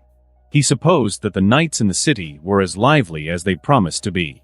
Apart from the imposing beard he now sported, Tyrion Lannister showed no major changes in appearance, nor any signs of torture. Barristan Selmy, to his surprise, had never hurt him or even threatened him. On the contrary, the old knight had provided him with food and water throughout the journey, without missing a single day. "Looks like we've arrived." Tyrion sighed as he walked beside the former Lord Commander of the Kingsguard, who had served both Aerys II and Robert I. The little lion of House Lannister had never considered running away during the journey. He knew that in Essos, his father's name, although feared in Westeros, did not carry the same weight on this continent. Besides, the likelihood of dying while trying to escape was high. Even though he was aware that his final destination could be death, Tyrion preferred to live as long as possible under the protection of the legendary Knight of Westeros. "Ser Barristan, do you think the Targaryen prince will feed me to that dragon called Caraxes? Personally, I think it would be a waste of effort. I can't even fill the spaces between the beast's teeth." Tyrion commented with his characteristic acid humor. Although he feared death, he was determined to face it if the future Dragon King so wished. Barristan fixed his blue eyes on the dwarf, giving him a deep look before replying, "I'll try to speak on your behalf. You're not a monster like your father." Throughout the journey, Barristan had come to realize that Tyrion was a good-hearted man. Despite his short stature and the reputation he carried, he had more honor and dignity than many self-proclaimed knights. Even though he knew that defending Tyrion could cost him his life, the old knight would do it, because he didn't want the dwarf's fate to be sealed by his hands. Tyrion smiled, even in the face of the circumstances. The two of them had become friends over the course of the journey. "Thank you, Ser Barristan. If you survive, I hope you'll pour the best wine you can find over my tombstone." Yes, Tyrion didn't think he would come out of this alive. The pain that House Lannister had inflicted on House Targaryen went far beyond destroying a dynasty. His father had ordered the murder of the entire royal family, and in the end, succeeded. In all, at least 4 members of House Targaryen perished at the hands of the Lannisters. Tyrion never imagined that he would pay with his life for Tywin's actions. Still, he had one last wish, that the Targaryen king would not be cruel and would spare his nephews. Myrcella and Tommen didn't deserve such a tragic fate. They were too young to die. "What's happening to this city?" Barristan muttered to himself, noticing that the air in the city was slightly hostile. It was an atmosphere that reminded him of war. Approaching an old man sitting in front of a house, calmly smoking a pipe, Barristan decided to look for answers. "Hello, can you tell me what's going on in town?" What came out of the former Lord Commander's mouth was a high Valyrian tainted with Essos accents, surprising even Tyrion. The old man, with a fly tattoo on his cheek, looked at the tall knight and the dwarf with curiosity. After letting out a long puff of smoke, he replied, "The Triarchs tried to steal and kill the Messiah's dragons. The people revolted, and the Red Legion stormed the Black Walls." He paused to take another drag, releasing another thick cloud before continuing. "There was a massacre behind the Black Walls. After that, hundreds, maybe thousands of carriages left laden with gold and precious jewels." There was a hint of pleasure in his voice at the mention of the massacre of the old bloods of Valyria. As a slave who collected elephant and horse dung, he was more than happy to see what had happened. There wasn't a good person behind the black walls. Those people didn't even consider them human. Is the prince hurt? Barristan asked, concern evident on his face.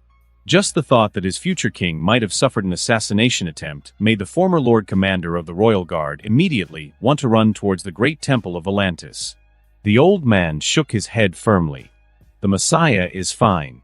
He was protected by Lady Leda Dane, who killed those damn triarchs, he replied with a tone full of sincere devotion. It wasn't difficult to understand the reverence in his words. He was no longer a slave, and thanks to the Messiah, his children and grandchildren were also free from this cursed fate. Now his grandchildren could study, and his family finally had hope of escaping poverty. All thanks to the Messiah, who had put an end to the slave trade in Volantis. Even knowing that Slave Bay was furious and planning to send a fleet against Volantis, the old man didn't care. On the contrary, he fervently wanted to see those slavers burn in the sacred flames of the Messiah's dragon. Barristan breathed a sigh of relief when he heard that the prince was safe, but then a name caught his attention, Lady Leda Dane. He searched his memories and soon remembered. The girl was the niece of Arthur Dane, the legendary comrade in arms he had respected so much. If you've come for the Messiah's coronation, I advise you to find an inn as soon as possible. People are arriving from all over the continent. Volantis will be packed tomorrow. Noticing Barristan's obvious concern for the Messiah's safety, the old man's expression softened. He decided to offer some gentle advice to those travelers who had clearly come from very far away. "Thank you," said Barristan in a sincere tone, as he turned to leave. The old man, letting out another puff of smoke, murmured kindly, "God bless you, travelers from afar." Tyrion watched the people around him, some praying while hiding their faces under black robes. He shook his head slightly and commented, "I don't know how, but these people really do worship him as if he were a god." "And what does it matter?" Barristan replied, continuing to walk ahead without looking away from the faithful. "It matters," Tyrion replied, with his usual cunning tone. "Because, tell me, what do you think is the mentality of someone who is worshipped as a god?" Barristan frowned for a moment, pondering his words. In the end, his mind came up with an answer he didn't want to believe. Seeing Barristan's silence, Tyrion sighed, but made no comment. The answer was obvious to everyone. A true tyrant. Noticing his silence, Tyrion spoke in a more cheerful tone. "Maybe I'm wrong. Look how these people love and treat Prince Enar with respect. A tyrant may have the fear of the people, but a tyrant will never have the love of the people." Barristan's expression improved hearing those words. Yes, his prince had won the love of these people. He would not be an unworthy king.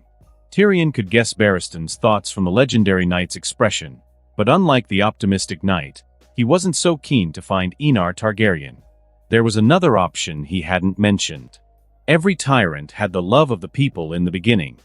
"So, do you want to go straight to the great temple of Volantis, or shall we look for an inn? I'd love to have one last meal. And if it were in the arms of a beautiful woman from Volantis, it would be even more incredible," Tyrion commented with a smile on his face. "You are truly lascivious, Lord Tyrion." Barristan shook his head in disbelief at the dwarf's lust. It was hard for him to understand how someone so small could carry such a huge appetite. It wasn't the first time that Tyrion had asked him for a prostitute, although perhaps it would be the last. Not everyone has vows of celibacy. "I honestly don't know how you can go decades without feeling the warmth of a woman," Tyrion replied, rolling his eyes at the knight's seriousness. "Duty, honor, responsibility," replied Barristan without hesitation, as if the words were engraved on his soul. "You have my sincerest admiration. I, however, couldn't do it. Being away from a woman for a month would make me feel dead inside," Tyrion commented, with an amused tone and a teasing smile.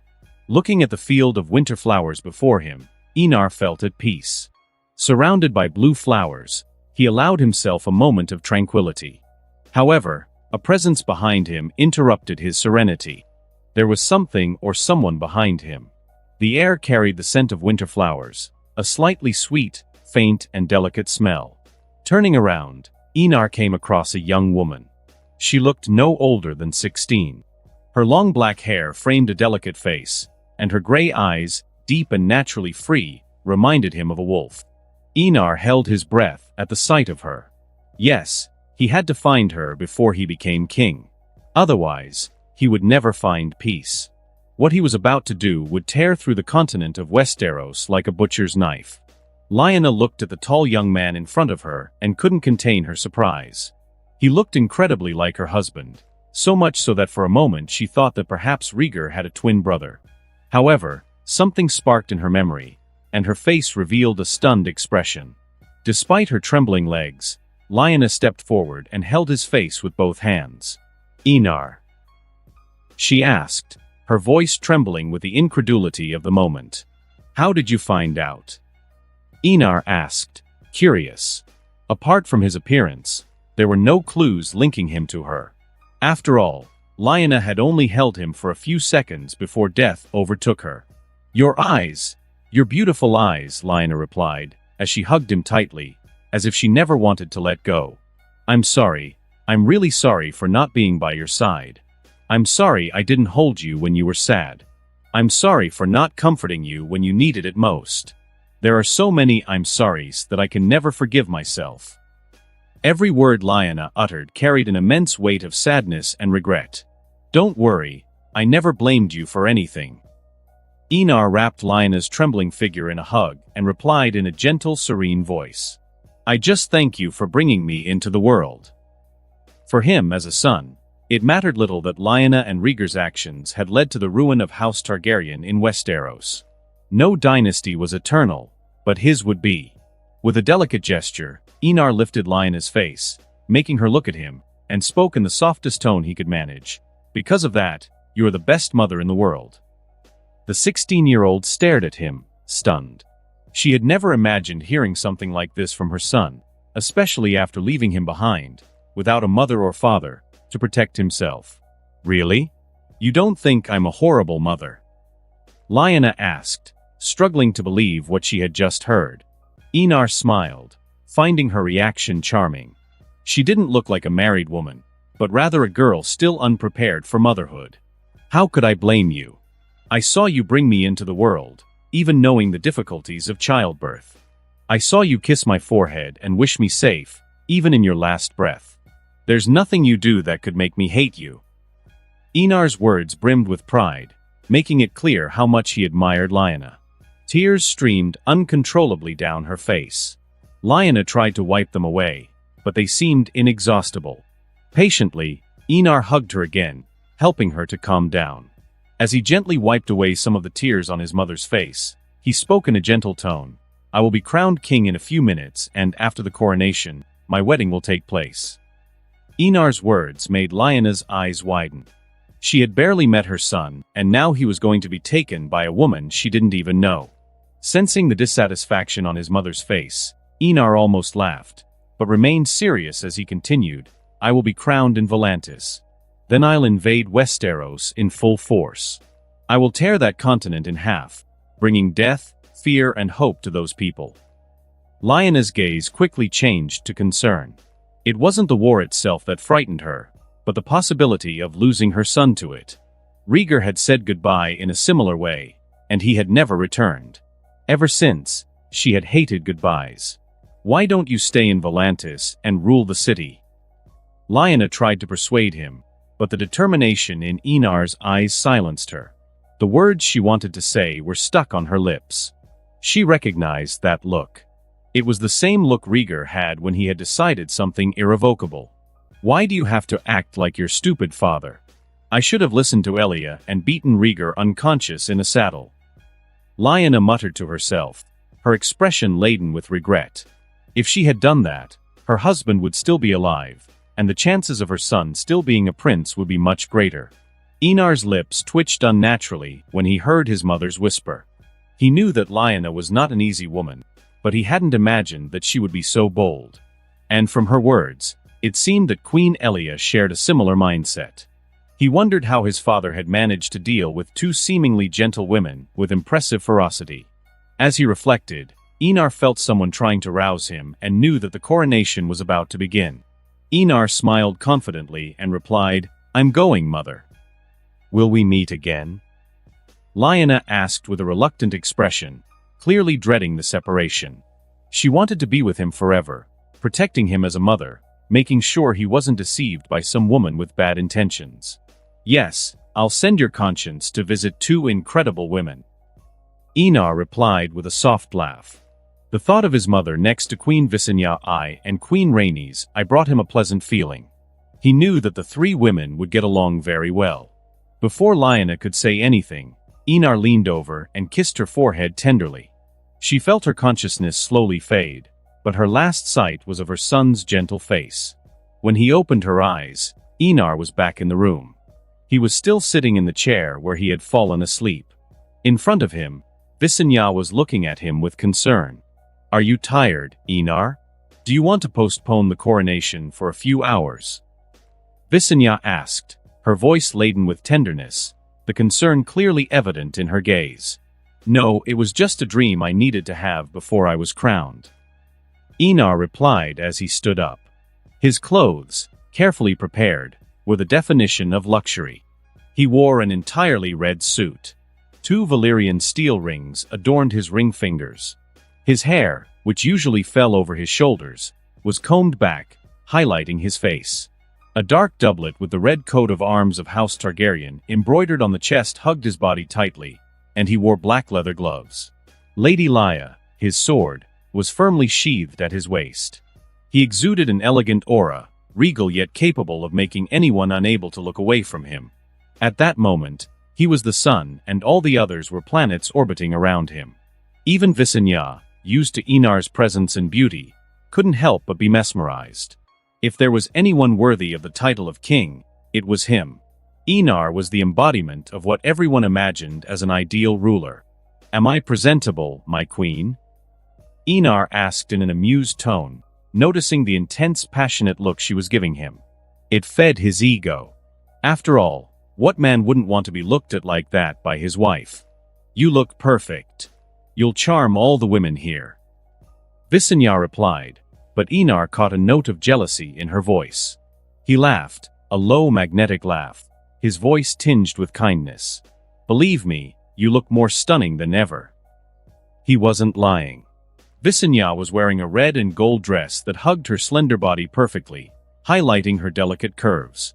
Her hair was tied up in an impeccable bun, while a necklace adorned with rubies glittered on her graceful neck. "I'll make sure I don't gouge out the eyes of the men who look at you with lust." Enar joked, a touch of humor in his voice, drawing a laugh from Visenya. "No blood on your coronation day." Visenya replied, as she carefully adjusted a detail of her clothing, making sure everything was perfect. "I won't promise that won't happen." Enar laughed, wondering if there was a madman who would get in the way of his coronation. There was nothing in the prescience that had shown that, but he had never trusted the prescience entirely. As he watched millions of timelines, he understood that fate was unpredictable and he could only navigate the calmest waters with the help of his skill. On leaving the room with Visenya, Enar found Leda, Titus, Sigismund and Ser Willem, all dressed in white armor and equally white cloaks. Although Titus and Sigismund were not members of the royal guard, but of the dreaded Sardaukar, they were charged with protecting him and his family with unwavering devotion. Walking down the corridor, Enar found Daenerys, clearly more nervous than the prince himself who was to be crowned in a few moments.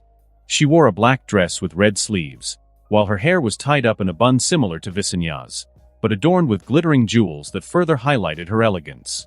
Both queens were impeccably dressed, looking stunning for what would be the second most important occasion of their lives. "I'm grateful to have two such beautiful queens," Enar commented, watching as they both positioned themselves next to him, Visenya on his left and Daenerys on his right. Daenerys smiled happily, despite her nervousness, and reciprocated with a sincere compliment, "My king is even more handsome." Noticing Daenerys' anxiety, Enar rolled his eyes and joked, "Don't be so nervous. If anything, ask Balerion to burn what you're worried about." The mention of her dragon brought a smile to Daenerys' lips. Remembering the vigilant, protective cub who was always by her side reassured her a little. Taking a deep breath, Enar held out her hands to Visenya and Daenerys. "Come on, people are waiting." He spoke, feeling the firm touch of the two as they held his hands. With a determined stride, the Kingsguard followed close behind, hands poised on the hilt of their swords, alert for any threat. Arriving at the end of the corridor, Enar didn't even have to be near the square in front of the great temple of Volantis to hear the thunderous sound of hundreds of thousands of people. It was like the roar of a gigantic monster, a living force that seemed to pulsate in the air. He squeezed Visenya and Daenerys' hands lightly. "It looks like they're anxious to see us. But I don't blame them, I'm so handsome it's a sin." He joked, drawing laughter from both of them. "I don't know how you manage to make me laugh in this situation. My heart is almost bursting out of my chest." Daenerys commented, her voice calmer now. "What can I say? I have the gift."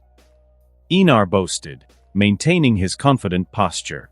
He knew he needed to be calm enough to be the foundation for everyone around him. With a more serious tone, he whispered to both of them, "Also, don't be afraid.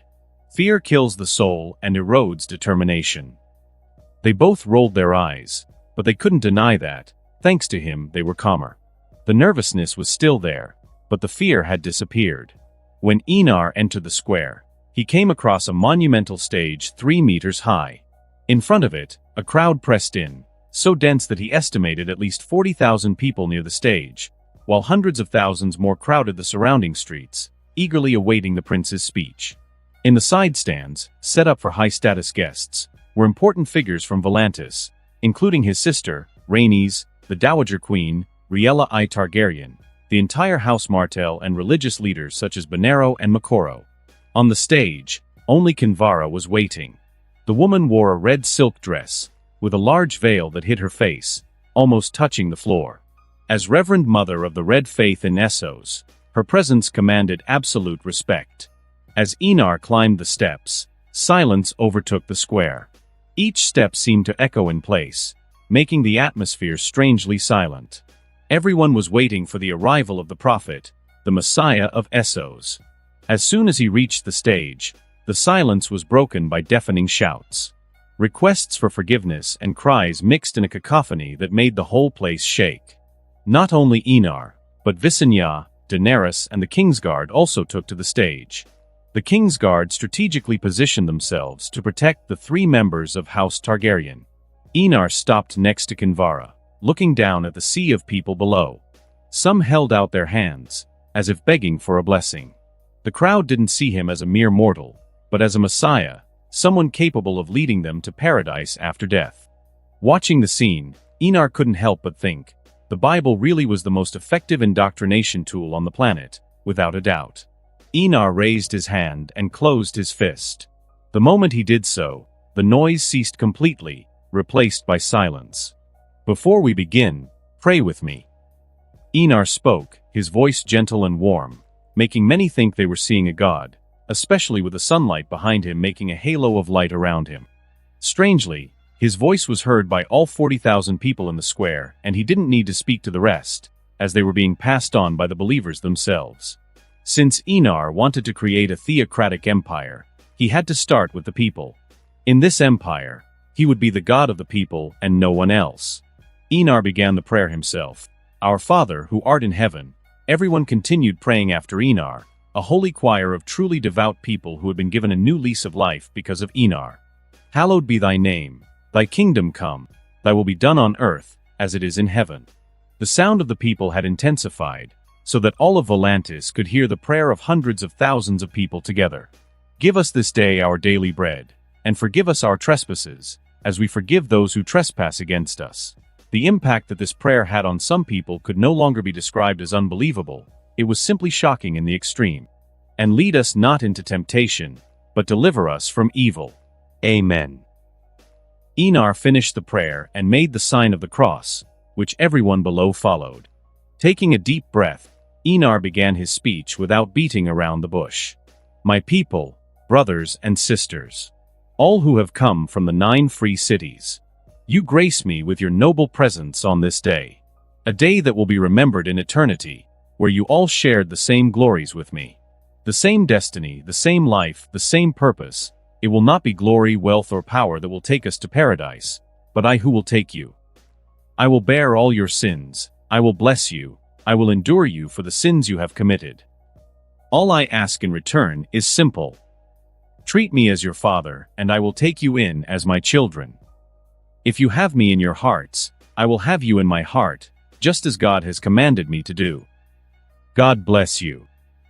As I finish, I raise my hand up and clench my fist tightly. He didn't need many words. Everyone already adored him.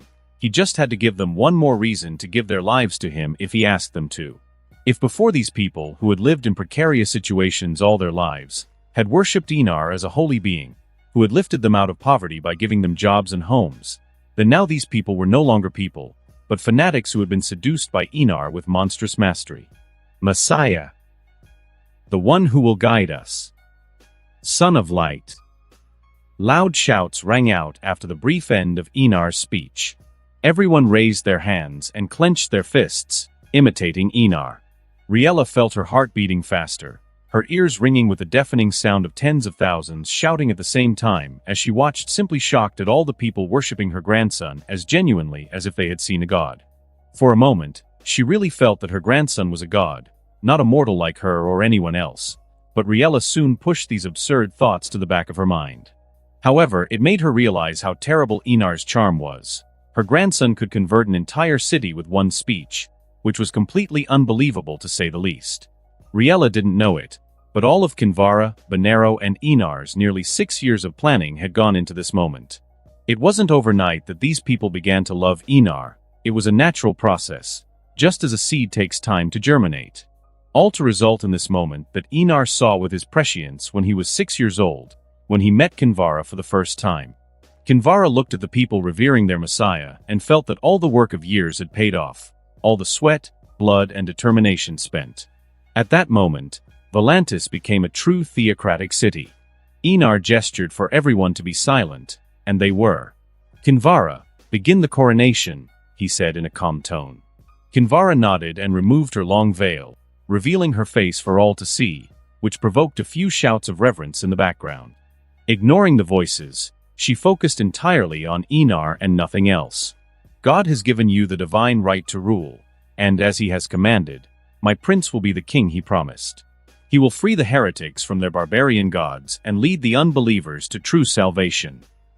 Kinvara paused and looked at the crowd, asking aloud, "Is anyone against the words of God?" The silence that followed in the crowd made Kinvara nod with satisfaction. Under everyone's shocked gazes, she waved her hand, and fire began to gather on her. In the end, a crown of flames appeared in her hands. As Kinvara was short, Enar had to lean forward a little, allowing the Reverend Mother to place the crown of fire on her head. Surprisingly, the crown of fire, whose flames seemed alive and burned fiercely, didn't hurt Enar, which provoked exclamations of surprise from the crowd. Enar Targaryen, first of his name, Knight of Caraxes, King of the Undulls, the Roynars and the First Men, Lord of the Seven Kingdoms and Protector of the Realm, Father of Dragons, Son of the Light of Volantis, the promised king, destroyer of the greatest Khalasar of his time. At Kinvara's words, the crowd bowed until their foreheads touched the ground, responding in whispers, "He who was prophesied. The Messiah. The prophet of Essos." The whispers built up as the crowd remained kneeling, repeating words full of hope for the future. Tyrion watched the man wearing a crown of pure fire on the stage, and couldn't help feeling that he was seeing a character straight out of an Age of Heroes Westeros book. He was really worried about his sweet nephew and niece at that moment. Knowing the Red Faith's tradition of burning people alive, he assumed that this could be their fate and would probably be his too. Still, he had to admit, the young Targaryen king had an overwhelming charisma, worthy of a king destined to found a dynasty. Tyrion wanted to serve such a king, someone whose name would be etched in history as a true conqueror. However, when he remembered the noble house into which he had been born, he knew that his dream was impossible. Suddenly, the next move sent a shiver through his small body. The young king's purple eyes fell on him, and an amused smile played across his lips. Tyrion swallowed, and even though he thought it was impossible and that it was just a coincidence, he felt that the Targaryen king recognized him. Enar, looking at Tywin Lannister's legendary knight and dwarf, was incredibly amused to see the frightened expression of the king's future advisor. He would give Tyrion Lannister a good reason to bend the knee and serve him body and soul. Looking at the sea of people kneeling before him, Enar smiled. It was the first step of true reconquest. He would leave Essos in a year and a half, docking at Porto Branco in the north with his fleet of ships, which was still being built to transport his tens of thousands of troops. Kinvara, order food to be delivered to these people. They must all be starving, having spent hours waiting for me. Enar, still with a crown of flames on his hair, looked at the Reverend Mother, who was staring at him with a fanatical gleam in her eyes, and spoke in a regal tone.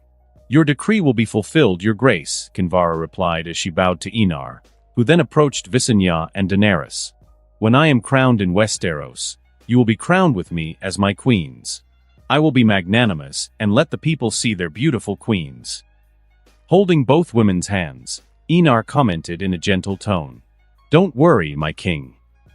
Holding Enar's hand firmly, Visenya responded with flushed cheeks. The vision of Enar's coronation was still vivid in her mind, a moment she would never forget. "We're not sad, just emotional. This is the first step towards House Targaryen rising from the ashes and ruins." Daenerys nodded. She saw no need for a coronation at the moment. She would rather wait until she reached King's Landing and became queen like all the sovereigns who had come before her. "Let's go to the banquet. I want to see what presents I get." Enar commented as he flashed a smile. He really was looking forward to some presents. Hearing Enar's words, Visenya and Daenerys looked at each other and saw the curiosity in each other's eyes.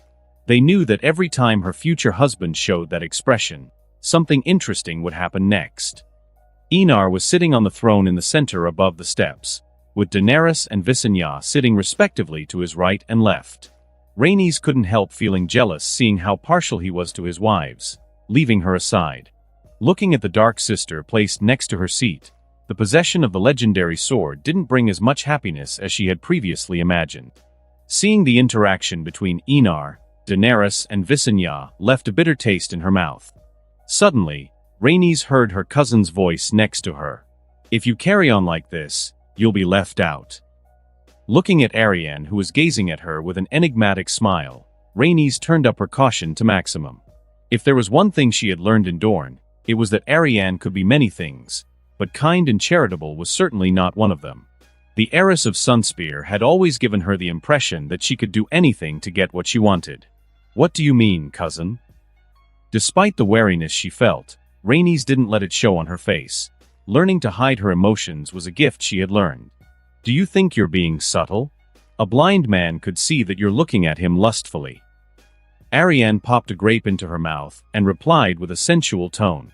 Her cat-like gaze made Rhaenys look at her cousin with a deep look. "If you carry on like this, he'll have children and you'll be left behind in this battle, dear cousin." Arianne swallowed the grape and licked the remnants of the fruit's juice off her fingers with a sensual look.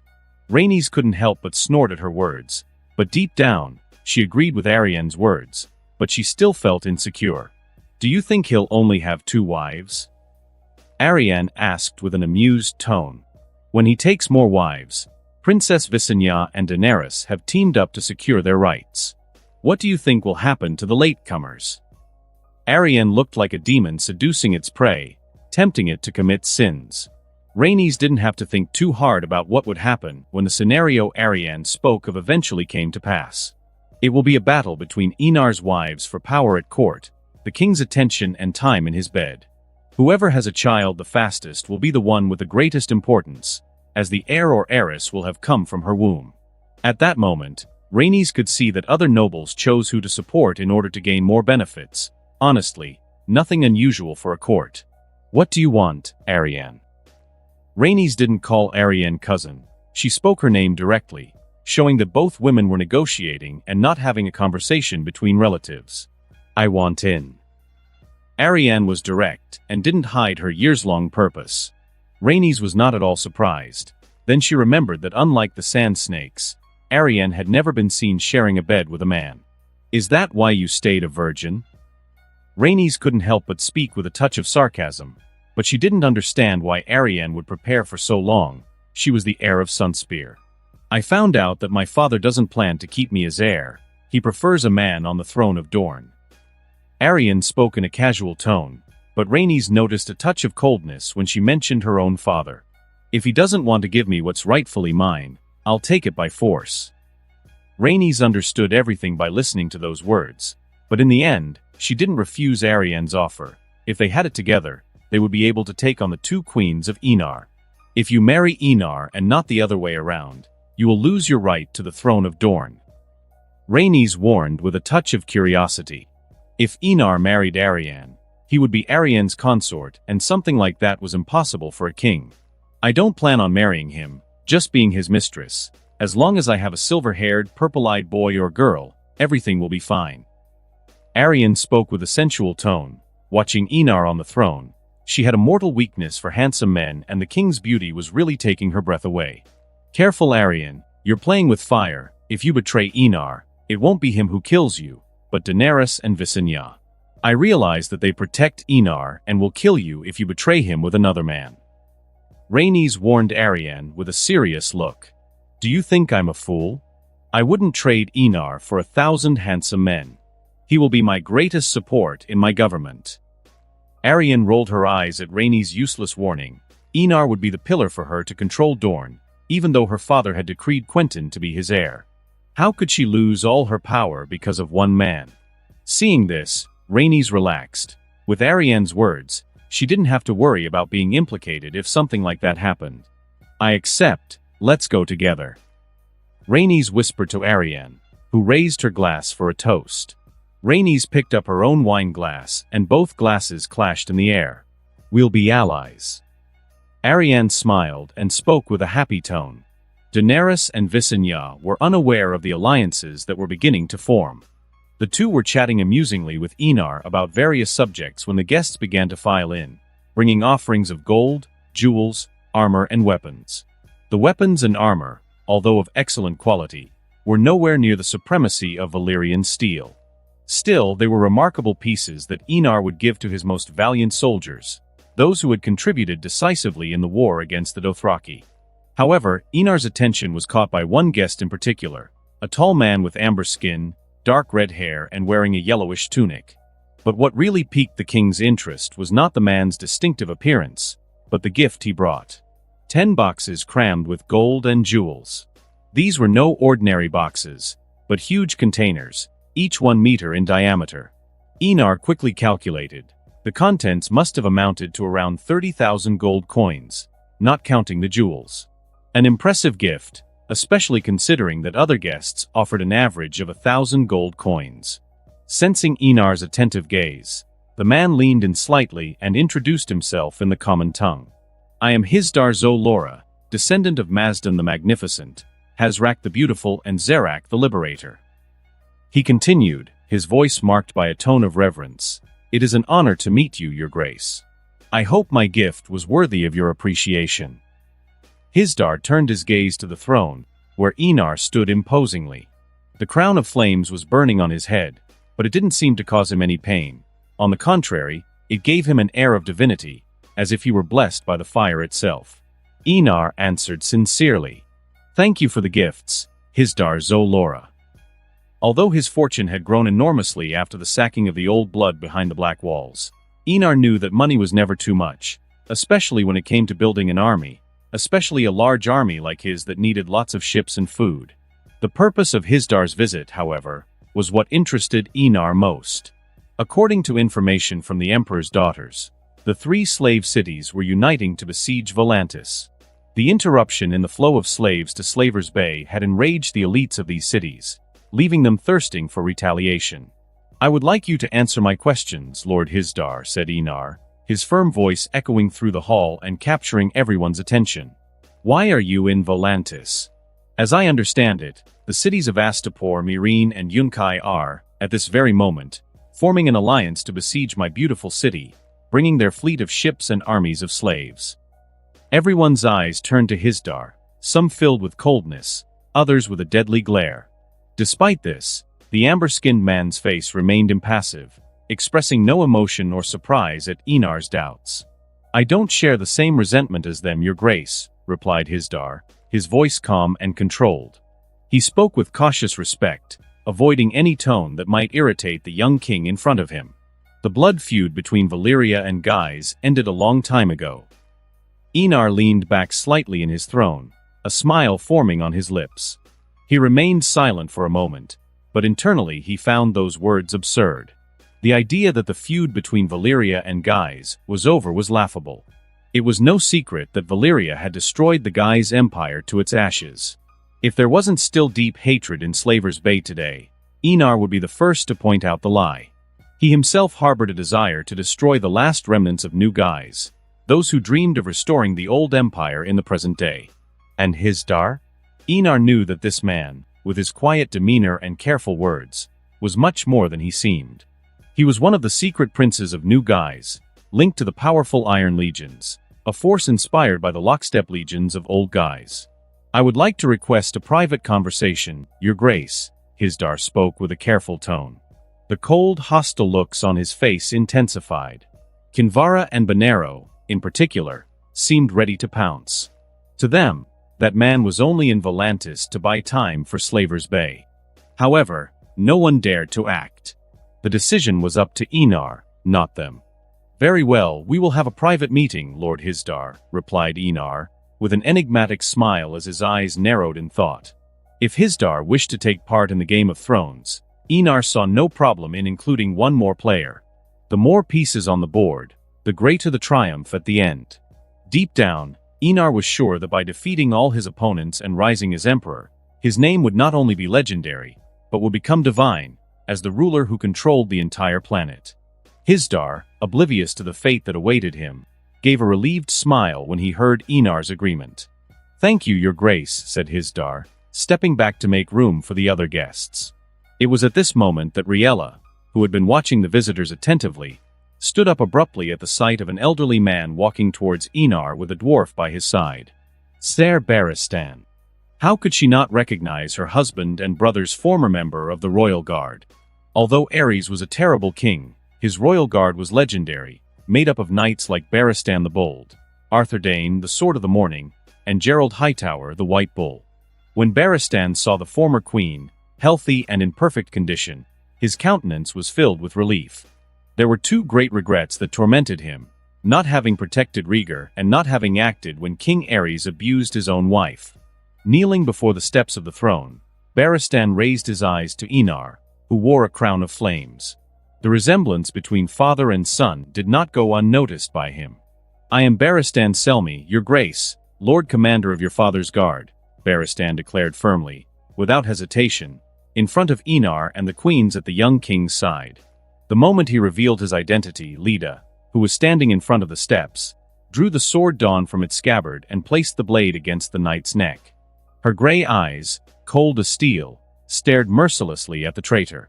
"And Lord Commander of Robert Baratheon," Leda added, her words laden with contempt.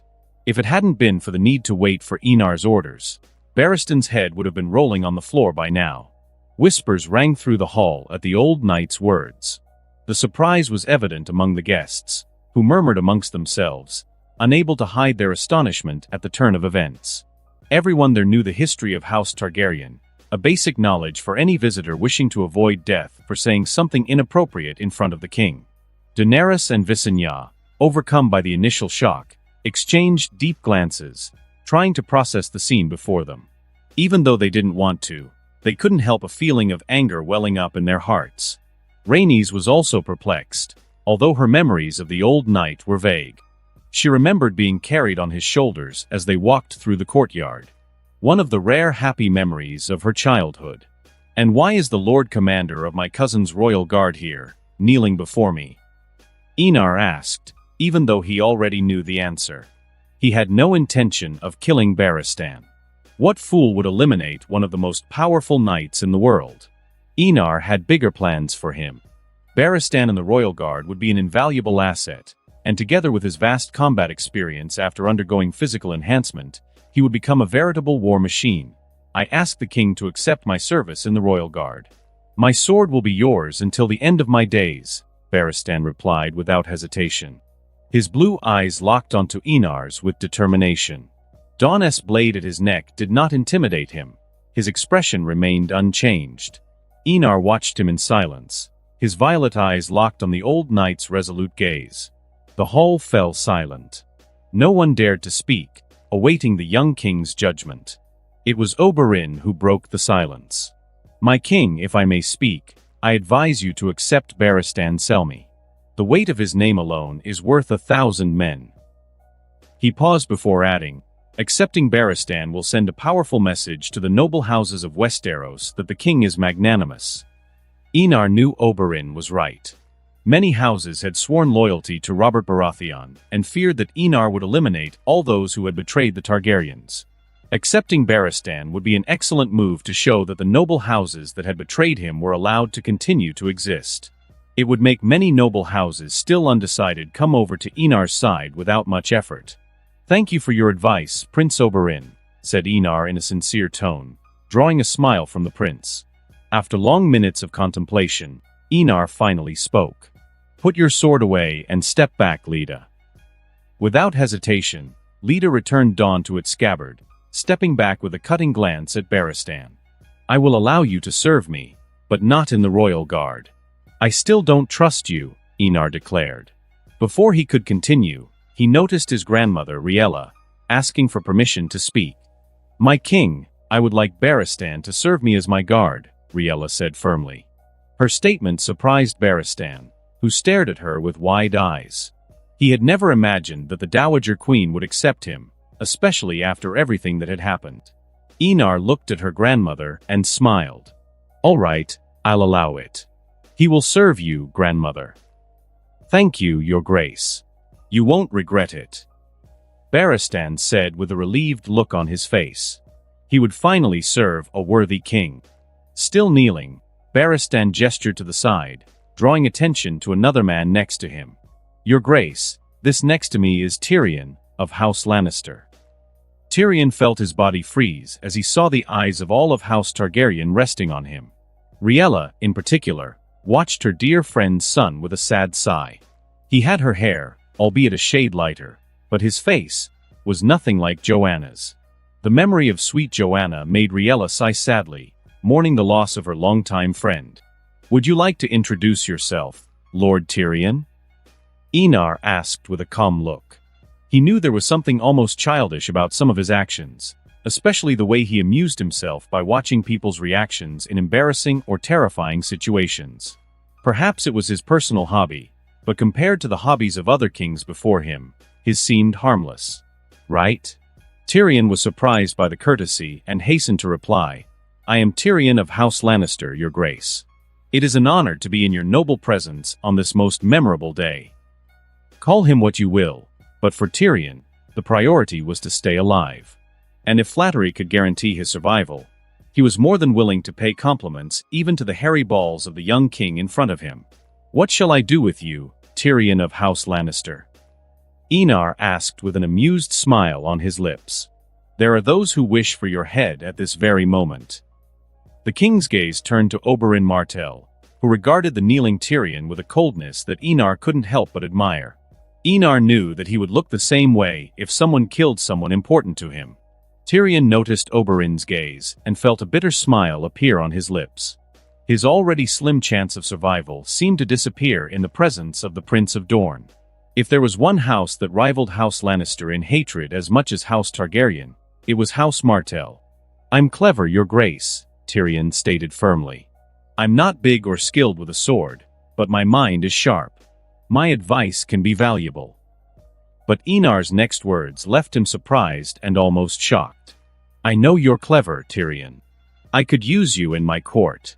But there's a big problem facing both of us." "And what problem would that be, your grace?" Tyrion asked, a thread of hope in his voice. No matter how difficult it was, he could make it happen. "Will you help me kill your father?"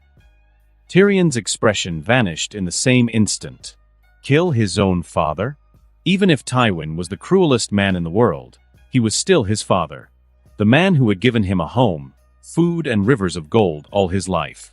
Yes, he deserved the title of worst father in the world, but was that enough for Tyrion to help the enemy of House Lannister kill him? "Your grace, why don't we send the dwarf's head to Tywin? He will surely appreciate the gift." Perhaps we could smash his face against the wall first, Oberyn suggested, casting a cold, murderous glance at Tyrion. The Prince of Dorne could barely contain his fury at the son of the man responsible for the death of his sister and nephew. Tyrion felt a shiver run through his body. Oberyn's gaze resembled that of a serpent, and now he understood perfectly why he was called the Serpent of Dorne. "A tempting offer," Enar replied with a slight smile, "but it won't have much effect on Tywin. He would turn his son's death into an opportunity for profit and prestige. He might even claim that Tyrion died trying to kill Caraxes. If it were Stannis or Renly, Enar might consider the idea, as it would shake Robert mentally. But Tywin? He would use his son's death without scruple, especially the son he hated for taking the life of his beloved wife. Oberyn, though reluctant, moved away and sat down, but his eyes never left Tyrion, as if he was imagining various ways of killing him. Tyrion listened to the conversation between Enar and Oberyn with a bitter expression. He couldn't deny the Targaryen king's words. From what he knew of his father, the prediction was frighteningly accurate. "Your Grace, may I say something?" Barristan, who was still kneeling beside Tyrion, intervened, drawing Enar's attention. The king's curious gaze landed on the Knight of the Kingsguard, and he nodded slightly, indicating that he should speak. "Your Grace, Tyrion may be small, but he is twice as honorable as many men who call themselves knights. He's a good man, unlike his father, who is a truly ruthless monster." Barristan spoke firmly, while Tyrion stared at him in surprise. Although the knight had promised to intercede on his behalf, he had never imagined that the man would actually dare to do what he had said. Enar tapped his fingers rhythmically on the arm of the throne, lost in thought. After long minutes, he finally announced his decision. "Barristan, Tyrion Lannister will be imprisoned while I decide his fate." Tyrion's legs weakened, and he almost cried out with relief. He still had a chance to live. He didn't want to die, not yet. There was plenty of wine to taste, plenty of bitches to enjoy, and places to explore. Barristan stood up and bowed respectfully. "Thank you for your kindness, Your Grace." "Kindness, murmured Enar, a slight smile on his lips. The word seemed ironic to him. In recent days, he had had men, women, the elderly, and even children executed without hesitation. Being called kind seemed like a hypocritical compliment, but it still amused him. With the end of the gift ceremony, the banquet began. The guests took their seats, eating and drinking to their heart's content. "What are you going to do with Tyrion, husband?" asked Visenya, a touch of coldness in her gaze. Although Tyrion was not directly to blame, his father had ordered the deaths of Queen Elia and Prince Aegon. Enar didn't answer immediately. Instead, he returned the question, "What do you want to do, my queen?" Visenya was surprised, remaining silent for a few moments as she pondered her words. Daenerys, sitting next to her, watched her sister curiously. If it were her, she wouldn't kill Tyrion. What would be the difference between them and Tywin doing that? As Enar had said the other night, it was a never-ending cycle of hatred and death. Visenya wanted to kill Tyrion and at least partially avenge the death of her good sister and her nephew. Would killing him satiate your hatred? Enar asked again, looking at her with a smile. "You don't want to kill him." Visenya concluded as she listened to his words, realizing that Enar had already made up his mind. "I want him to be my hand," Enar said casually, taking a sip of wine. His words left Visenya and Daenerys stunned. They could imagine many things, but never that Tyrion would become the hand of the king. After all, it was the second most important position in the Seven Kingdoms. But will he accept? "We're going to kill his father?" Daenerys asked in disbelief.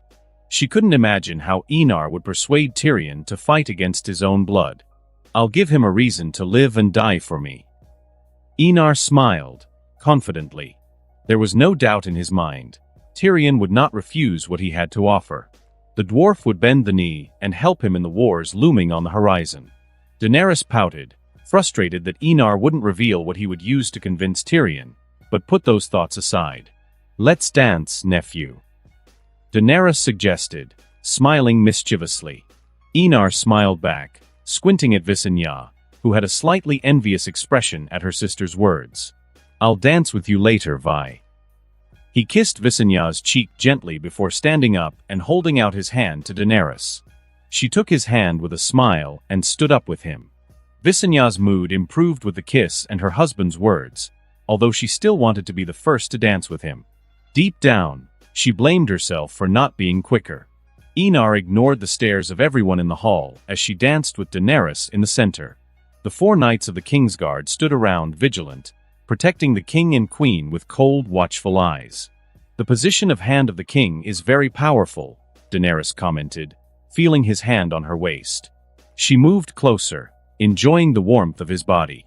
I know, replied Enar with a whisper in her ear as they spun together. But the Hand of the King won't have that much power.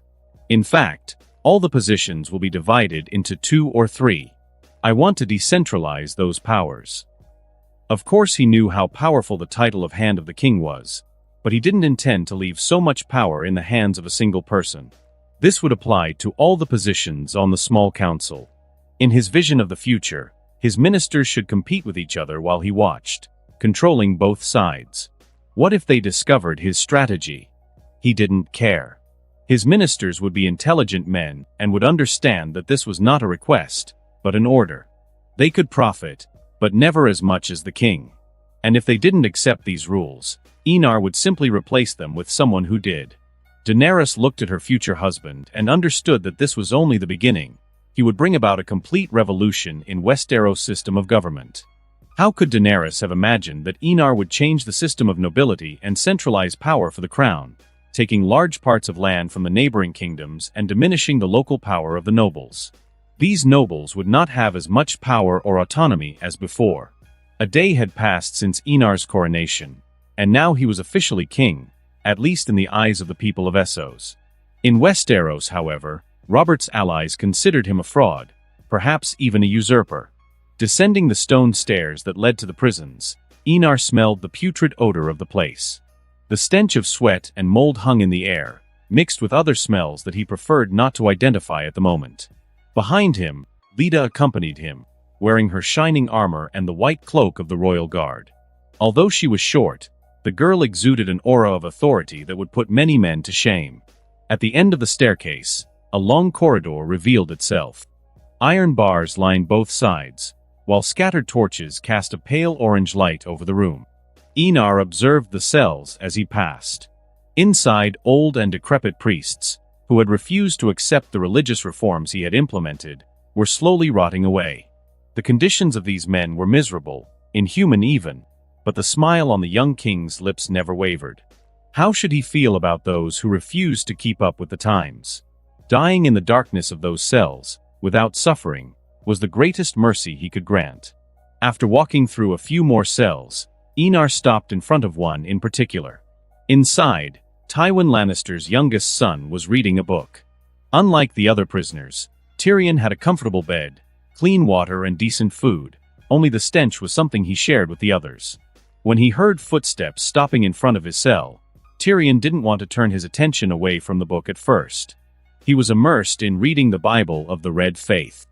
However, when he looked up and realized who was there, his expression changed instantly. He closed the book, got off the bed and bowed slightly as a sign of respect to the king. Your Grace. Tyrion greeted Enar with a respectful tone, his voice carrying a mixture of admiration and fear. He avoided looking directly into the young monarch's eyes, but he still couldn't hide his curiosity.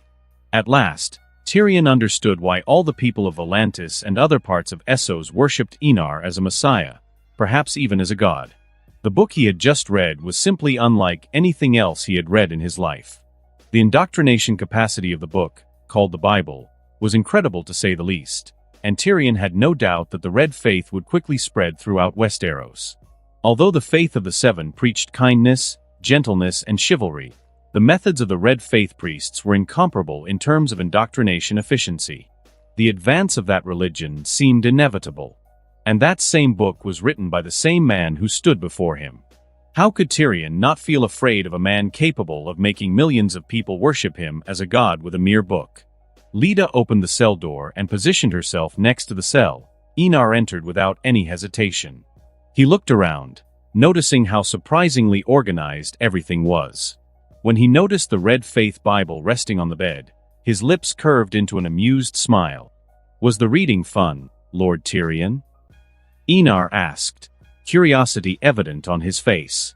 Tyrion hesitated for a moment before answering truthfully, entertaining, and quite revealing in some respects. He wasn't lying. Reading it had really made him reflect, especially on some life lessons that resonated deeply with him. This only increased the admiration he felt for Enar. Enar wasn't surprised by the answer. He knew that prisoners often turned to religion for solace or guidance, and it was precisely those who often showed the best behavior in prison. And although Tyrion hadn't been in prison for long, it was a short, life-changing experience, at least for those who really wanted to change their lives. "I'll be blunt, Tyrion." Enar stared into the dwarf's heterochromatic eyes, one green and the other black. "I want you to be my hand." The king's words left Tyrion completely stunned. If Visenya and Daenerys found the idea of naming him Hand of the King shocking, for Tyrion it was unthinkable. He was an enemy of House Targaryen, but here he was, being invited by the king himself to be Hand, one of the most prestigious positions in Westeros. Still, as he remembered Enar's goals and the legacy of House Targaryen, Tyrion sighed deeply, wearing a bitter, helpless expression. The chance to prove himself had become something he could never accept in his lifetime.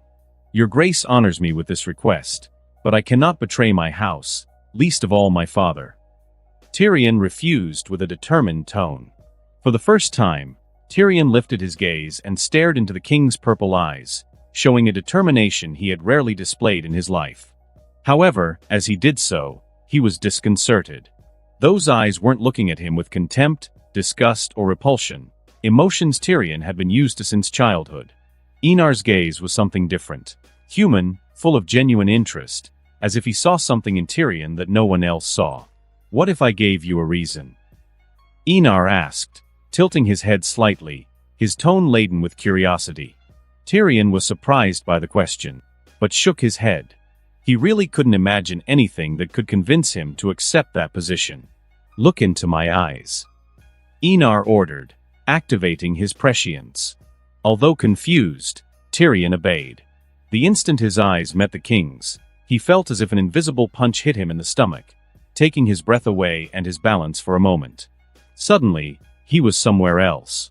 The surrounding landscape was peaceful, with green hills and a simple wooden house in the distance, enough to offer shelter from the rain and sun. The door of the house opened and a young woman came out. She must have been no more than 10 years old and somehow seemed strangely familiar to Tyrion. He tried to remember who she was, but the memory slipped away, hovering just out of reach. Time passed quickly in Tyrion's eyes. He saw the girl gradually mature, and the familiarity only grew when he saw the girl, much older than before, become the woman he had fallen hopelessly in love with when he was 12. Tisha. The name escaped Tyrion's trembling lips. He had seen it all. From the moment he met her, the sweet sound of her voice as she sang, to the impromptu wedding, blessed by a drunken septon in the presence of pigs. They were the happiest 15 days of his life, days he wished would last forever. But the dream turned into a nightmare. And then came the worst. The vision unfolded with brutality and cruelty. Tywin's guards, cold and merciless, abusing Tisha in a gang rape. Each cruel act accompanied by silver coins thrown at her feet as payment for her service. Finally, the ultimate humiliation. Tywin forced Tyrion to take part, to commit the same heinous act against the woman he loved. But, as he was a Lannister, his coin was gold. After all, a Lannister is worth more. Pain and hatred burned in his chest. But the scene changed. The anger dissipated momentarily, replaced by bewilderment, as he saw Tisha in a boat, heading for Planetos. There was no death scene as Jaime had told him. This only made him realize that not only had his father deceived him, but so had his brother. Then another scene appeared in his vision. Tyrion saw again, his eyes red with rage, the scene he could never erase from his memory. His father, Tywin Lannister, ordering Jaime to lie, saying that Tisha was just a prostitute. Time moved on quickly, and Tyrion found himself in front of a Red Faith church. A woman, now older, around 25, dressed in a red cloak, was handing out food to hungry children. Her hair was black, her eyes blue. Perhaps she wasn't extraordinarily beautiful in the eyes of the world, but for Tyrion, there was no more beautiful woman. Tisha, he murmured, his voice breaking, the desire to cry evident. But he stopped himself. He wouldn't cry, not in front of Enar. The vision disappeared, and Tyrion returned to the cold, damp cell. "So, do you agree to be my hand?" Enar asked, his voice gentle but firm. For all his authority, there was a spark of compassion in his tone. Tyrion raised his eyes to the king, his gaze filled with resentment and hatred. "I accept. I want Tywin Lannister dead." Not only would he kill the old man, but he would make Tywin see his greatest humiliation. Tyrion, the despised son, taking control of Casterly Rock, something Tywin would never allow. Enar smiled. "As of today, you are my hand." He held out his hand to help Tyrion up. "Now let's go. We have a meeting with a secret prince of a broken dynasty trying to rise again." Tyrion straightened his clothes, cleared his throat, and tried to compose his remaining dignity. Hisdar zo Lorak.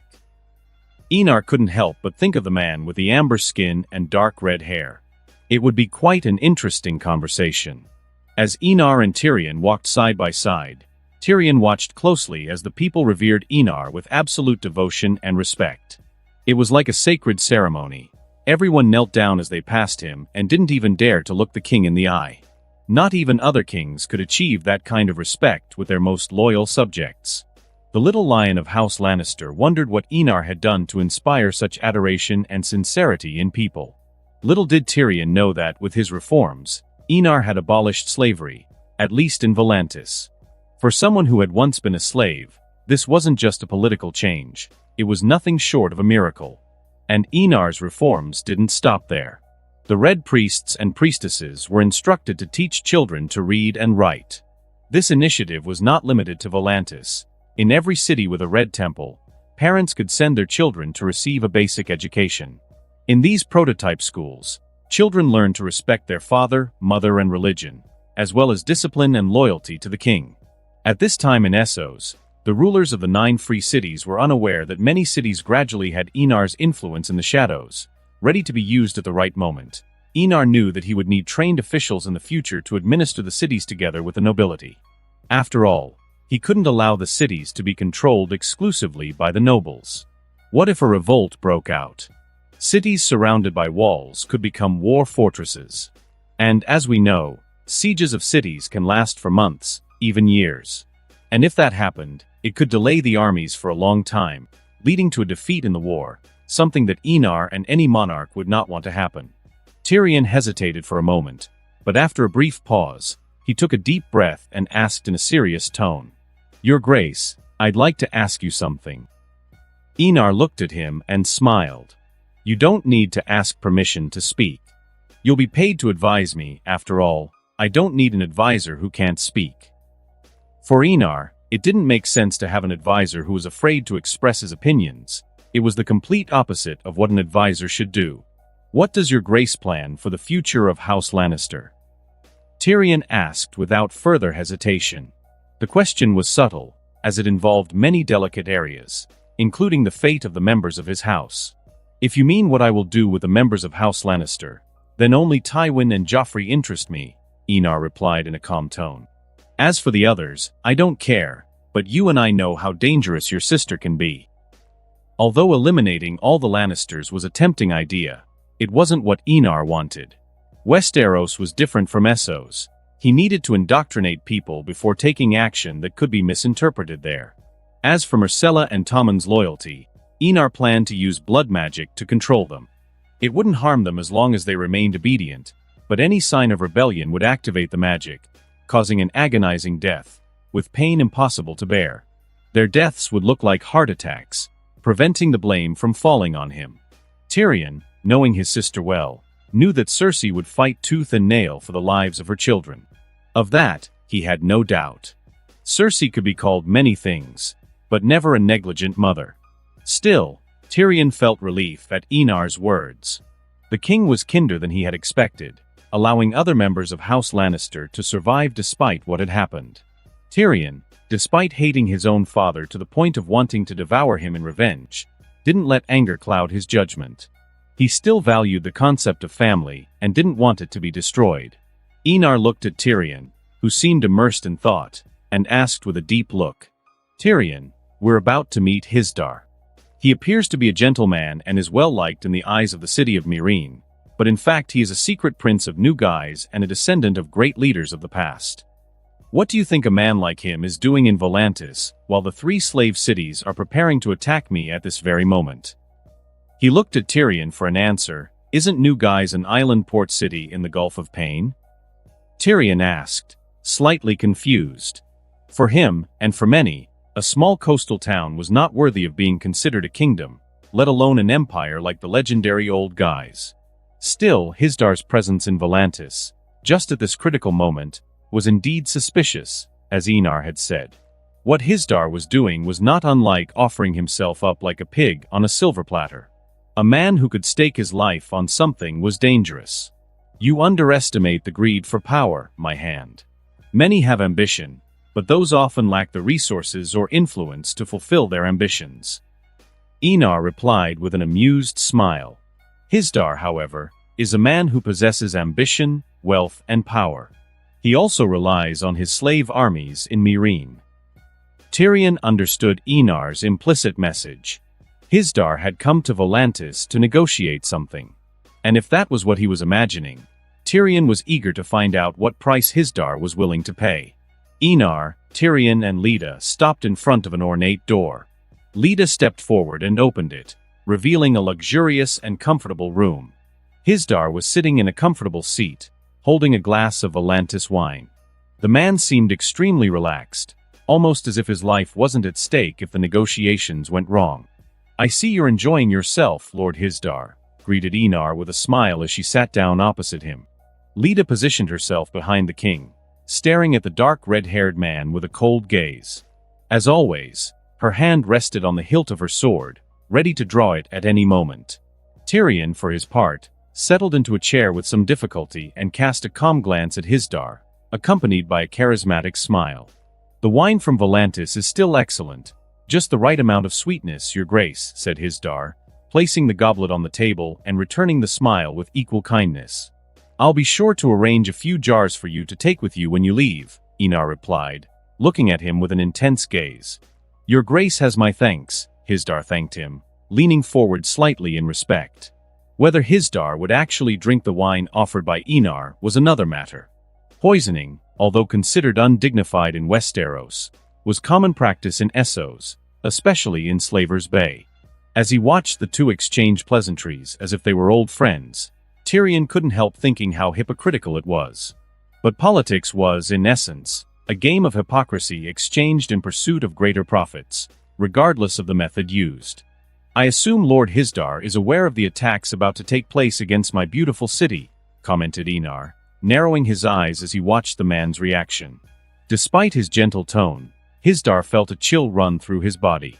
For a moment, he felt naked before those eyes, as if there were no secrets that could remain hidden. "It's a pity what's about to happen, but Your Grace should have expected it. After all, after the ban on slavery, many lost their sources of income. The great masters of Meereen, and the other rulers of the 2 slave cities were completely furious at the news." Calming his turbulent feelings, Hisdar replied calmly, as if he himself had not encouraged the great masters of Meereen to attack Volantis. The good masters Astapor and the wise master of Yunkai merely followed Meereen in the attack. Enar almost laughed when he heard the man's false words. If he hadn't seen the past with his prescience, he might have believed his words to be legitimate. However, he knew that the facts were quite different from what Hisdar said. The good masters were indeed furious, but the news of the second field of fire had extinguished any anger they might have had. Fear of death was often an effective price to pay for clarity. "Yes, a pity. But what you're doing in my city right now is what intrigues me," Enar commented, fixing his eyes directly on Hisdar's. "I could kill you and send your head to the good masters of Meereen, as a warning of the fate in store for those who dare oppose me. Your Grace is a man of honor and heroism. How could I do such a thing?" Hisdar replied with a smile on his lips. "Am I?" Enar retorted in an amused tone, while his increasingly cold gaze pierced Hisdar like an invisible blade. Hisdar felt his heart almost explode with anxiety as he noticed the young king's cold eyes fixed on him, his eyes becoming more and more dangerous. His brain was screaming at him to stay put, flashing a gentle smile, while his heart was begging him to run away. Being in Enar's presence was like being in front of a lion, or rather a dragon, ready to devour him at any moment. "Of course I'm joking, Lord Hisdar. How could I kill you?" said Enar, with a gentle smile on his lips. For a brief moment, he saw the fear on Hisdar's face and felt pleased to be causing his opponent so much stress. It was necessary to put that man in his place, otherwise, he might start making unacceptable demands. "What a funny joke, Your Grace," replied Hisdar, keeping a smile on his face and hiding any trace of dissatisfaction he was feeling at the moment. He was well aware that, in his position, any sign of discontent could cost him his life in an instant. Hisdar understood that kings, rulers of free cities and lords were creatures with extremely inflated egos, driven by the ability to decide the fate of hundreds or millions. He knew this because he was now one of these figures, and even though, at that moment, he was hating every second of the conversation, never in his life had he felt so humiliated as he did at that moment. Enar Targaryen was not offering him the respect that he, as the future king of the entire Slaver's Bay, thought he deserved. It was eating away at him like a flame of rage and fury. Hisdar wanted to get up and leave, but he couldn't. Not while the sword of the woman behind Enar was ready to behead him at the king's slightest command. He knew the risks of this journey were great, but he hadn't expected Enar to be so irrational. However, he couldn't back down, not when the benefits of this conversation were so important. His future and all his ancestors' efforts were riding on this conversation, so how could he back down at this point? Enar, for his part, certainly knew what was going on in Hisdar's mind. But did that worry him? The answer was an absolute no. Why should he care? After all, it wasn't him who was asking for something, but Hisdar. From the start of the conversation, the man had placed himself in an inferior position, one that Enar had no intention of alleviating. Especially since Hisdar was the main orchestrator of the future attack on Volantis from the Slaver's Bay. He had no intention of showing kindness to the cunning and intelligent man in front of him. "Your Grace, I would like to orchestrate a theater." Hisdar got straight to the point. He knew that the longer he remained in front of Enar, the more disadvantages he would accumulate. The young king always seemed to have the upper hand in any situation. Enar and Tyrion exchanged interested glances when they heard the proposal. The king, in particular, looked away for a brief moment, glimpsing fragments of the future. His lips curved into an amused smile as he realized some interesting possibilities. "I'm listening to your proposal," said Enar, as he picked up a grape and chewed quietly, keeping his gaze fixed on Hisdar, awaiting his next words. Hisdar breathed a sigh of relief. His biggest fear was that Enar wouldn't be interested in the idea. However, as long as the king showed a modicum of curiosity, half the plan was already underway. "I want to be a hero to the people of Slaver's Bay," declared Hisdar, his ambition clearly evident in his voice. His brown eyes seemed to shine brightly, as if he could already envision the glorious moment when his name would be proclaimed by heralds to ecstatic crowds. Although Enar had expected something along those lines, his lips curved into a mocking smile. "So you want me to back down during the attack, allowing you to gain the prestige of defeating the mighty mounted king who rode an enormous dragon? A theater to win the support of the upper classes of Slave Bay and crown yourself king." It was a bold proposal, but Enar couldn't help but find Hisdar's audacity amusing. It wasn't a completely bad plan, but it was far from foolproof either. He wondered how Hisdar would handle the situation if Enar didn't fulfill his promise. After all, such an obvious lie could be exposed at any moment. And when the upper classes of the three cities found out that the newly crowned king of Meereen was actually a liar, Hisdar wouldn't survive, no matter how much money or power he had. However, Hisdar's idea benefited only him. What would Enar gain apart from bearing the infamy of losing a battle? Noticing the doubts on the young king's face, Hisdar smiled confidently and declared, 10,000 unsullied, 5 million gold pieces and 50 warships. The price surprised Tyrion. Although he had expected something exorbitant, he hadn't imagined that Hisdar would be so bold and generous. Even so, the theatrical plan between Enar and Hisdar was far from perfect. What if Hisdar wasn't crowned king in the end? He would be gambling big, at a colossal cost, only to guarantee nothing in the end. "It's a good price for me to put you on the throne of Meereen and the entire Slaver's Bay," commented Enar, popping another grape into his mouth. He smiled casually before continuing, "But it's still not enough for me to lose my prestige of invincibility." The words spoken with such nonchalance made Hisdar clench his teeth, even though he tried to keep his composure in the face of his fate spoken casually. The truth was obvious. Enar wasn't as enthusiastic about the proposal as Hisdar himself. And for good reason. While Hisdar would gain prestige, Enar would lose his. What was more serious was the kind of message this would send out to the world. As strong as he was, Enar was not invincible. And that, honestly, was a very dangerous idea in Enar's eyes. What if all 8 free cities joined forces against Enar because of this weakness in the eyes of many? The only reason they were still hesitating was the terror caused by the second field of fire, where Enar had burned tens of thousands of people in just 15 minutes. Seeing that Enar didn't seem interested, Hisdar gritted his teeth and increased his offer. 10,000 unsullied, 10 million gold coins, and 60 warships. Enar, however, remained indifferent. He knew that Hisdar could offer up to 100 million gold coins, and yet the proposal would not convince him. The real price of this theater was far greater than any wealth. The message of weakness that this would send out to the world would create long-term problems. Problems that Enar was not prepared to face now, let alone in the future. It was wiser to destroy the free cities individually than to risk a powerful alliance between the 8 free cities, capable of mustering 500,000 soldiers, or even 1,000,000, depending on the circumstances. The gain offered by Hisdar was simply not worth the effort or the potential strategic disaster. Hisdar gritted his teeth even harder before making another desperate attempt. "We can change the theater to a resistance fight instead of a retreat." Although the prestige of resisting against Enar was less than that of defeating him, it was the only alternative Hisdar could see. After all, he had no way of forcing Enar to accept the proposal. Enar, on the other hand, liked this idea better. He could turn this resistance into an opportunity to train the developing Sardaukar, placing them side by side with the novice troops under the supervision of war veterans. But would Enar be satisfied with just that? Certainly not. Popping another grape into his mouth, he made his own counterproposal, smiling gently. "I want Meereen to pay monthly tributes and temples of the Red Faith to be built in the 3 cities, Meereen, Yunkai, and Astapor." Hisdar's face paled when he heard Enar's demands. Theft. There was no other word to describe what the young king was proposing. Enar was, in fact, legally stealing from Hisdar.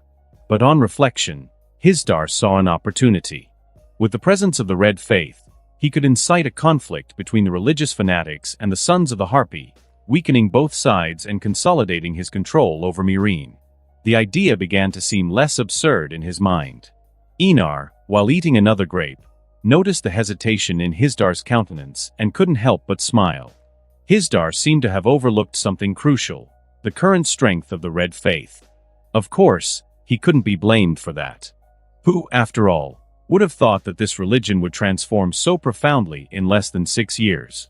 As he watched Hisdar's resistance slowly dissolve, Enar was already anticipating what would come next.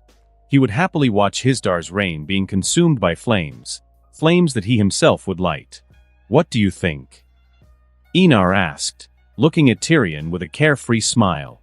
Tyrion reflected for a moment before answering with his calm tone and a hint of curiosity.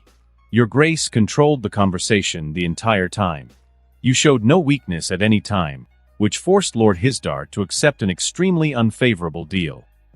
The dwarf paused before expressing his doubts. "What I don't understand is why your Grace agreed to take part in this theater. Even if money and soldiers are valuable resources, allowing Lord Hisdar to establish a kingdom in Slaver's Bay seems risky." It was understandable that Tyrion had these doubts. Unlike Enar, he didn't possess the gift of prescience to see into the future and plan ahead. "First, there's the training of my troops, especially the elite troops, the Sardaukar. Secondly, unlike other cities, there are no Red Faith temples in Slaver's Bay. "This represents a perfect opportunity for us to infiltrate and start indoctrinating followers," replied Enar, without revealing all the details, but sharing most of the plan with confidence. "And why is your grace so interested in indoctrinating followers, especially in Slaver's Bay?" Tyrion asked, intrigued. He could understand the need to train troops, but wasting time on religion seemed an out-of-place move, especially when an imminent war was on the horizon. "Tyrion," Enar began with a patient tone, "the basis of a solid government is faith and determination. The more people who believe that I am an envoy of the gods, the more unshakable my government will be. An example of this is Volantis. The Triarchs, who ruled the city for centuries, were wiped off the map because they underestimated the power of faith and dared to anger the people by trying to kill their messiah." Enar smiled, amused, as he watched the shock grow in Tyrion's expression. Tyrion finally understood what Enar was trying to explain. Faith was not just a matter of belief, it was an instrument of power. An army could be defeated, but a fanatical people, driven by faith, were much harder to contain. Even so, he found it hard to believe. What could commoners do in the face of a properly armed and trained army? And then something Enar had mentioned earlier clicked in Tyrion's mind. There were no temples of the Red Faith in Slaver's Bay. Connecting the dots, Tyrion came to an alarming conclusion. He stared at Enar, completely shocked, as his brain processed the information. Temples were not just places of religious indoctrination. They were fortresses of war, filled with weapons and armor. How many temples does the Red Faith have on the entire continent of Essos? Tyrion asked, his voice laden with incredulity. Enar only smiled, without answering directly, but the gleam in his eyes suggested that the answer was far more terrifying than Tyrion could have imagined. As Tyrion had said, the temples of the Red Faith did indeed function as weapons depots. Although it wasn't possible to supply all the temples with large quantities of weaponry, there was always a significant amount stored, especially in the larger cities, such as the 8 free cities. And what happens when your grace decides that the people are ready to rise up against their slave masters? Tyrion asked, curiosity evident in the tone of his voice. He knew that Enar was not only preparing Westeros, but also laying the foundations for conquering all of Essos. Of course, after giving them hope of freedom, I'll give them the tools to conquer that freedom. Enar replied as he ate the last grape from the tray, an amused smile curving his lips. Tyrion couldn't help feeling a little sorry for Hisdar. The man was risking everything to build a kingdom of his own, unaware that he was just one piece in a larger game, a conspiracy meticulously orchestrated by Enar. A plan that would guarantee the conquest of Slaver's Bay without the need to mobilize a large army or provoke an unnecessary bloodbath. This level of cunning and calculation was truly terrifying in Tyrion's eyes. Tomorrow we will hold an early meeting with all my advisors and family members. Be present and properly dressed for the occasion. The hand of the king brooch will be delivered to your chambers in the morning. Enar rose from his chair and cast one last glance at Tyrion, who still seemed absorbed in his thoughts. "We will do great things together, Tyrion of House Lannister," he said with a smile. "Don't let me down." As Enar disappeared along with the members of his Kingsguard, Tyrion leaned back in his chair and muttered to himself, "Father, you'd be proud, wouldn't you? Your son has finally become Hand of the King, the most powerful position after the throne." But even as he said it, Tyrion knew that Tywin would never be proud of him, no matter what he achieved. His hatred of his father ran deep, born of grief that he was the cause of his mother Joanna's death. Tyrion laughed softly, abandoning any desire to win Tywin's respect or love. He would now focus only on himself. He would be Lord of Casterly Rock. In the future, he would have a wife and probably a son or daughter, and to ensure a good future for his future family, he would serve Enar with devotion and intelligence. After all, there would always be others lurking to take his place. That same night, Enar was in his quarters, watching the moon through the open window, when he felt a faint chaotic energy trying to connect with his mind. For a moment, he was cautious, but soon relaxed when he recognized the source of the energy. Brinden Rivers. Unlike before, Enar no longer needed to sleep to access his subconscious. After consuming the water of life, he had awakened to a level of consciousness that allowed him to fully explore his true capabilities. Capabilities that he himself was discovering over time. "Great uncle," greeted Enar, as his mind connected with the astral projection of the old blood crow. Brinden watched him, his eyes carrying something between awe and terror. To anyone else, Enar still looked human, but Brinden could see beyond appearance. To him, Enar was a monstrous mass of magical energy, pure, chaotic, and completely inhuman. The body the young king inhabited was nothing more than a receptacle for this immeasurable force. "What have you done, Enar?" Brinden asked incredulously, his voice filled with a mixture of admiration and discomfort. The oppression emanating from Enar's presence was overwhelming, even in his astral form. Enar, sensing his great-uncle's discomfort, made a simple gesture with his hand, shielding Brinden from the intensity of his mind. He knew better than anyone that the abyss that resided within him was something few could bear. "Don't worry, just tell me what's going on." Enar ignored the question and gave Brinden a serious look. His great-uncle would never contact him if it wasn't urgent. Manifesting one's conscience on another continent was no trivial matter, even for someone like Brinden. Realizing that Enar didn't intend to answer his question, Brinden pushed the disturbing thoughts aside and concentrated fully on the moment. "The Night King is moving faster than we anticipated. The dead are increasing at an alarming rate, far beyond anything we've seen before. In less than a month, at least 30,000 undead have been forced from their graves." His voice carried a grave tone, while his exhausted mind showed signs of collapsing at an astonishing speed. Normally, he would have been able to maintain the connection for dozens of minutes, but at this rate, it wouldn't have lasted more than one. Enar couldn't help a trace of dissatisfaction appearing on his face.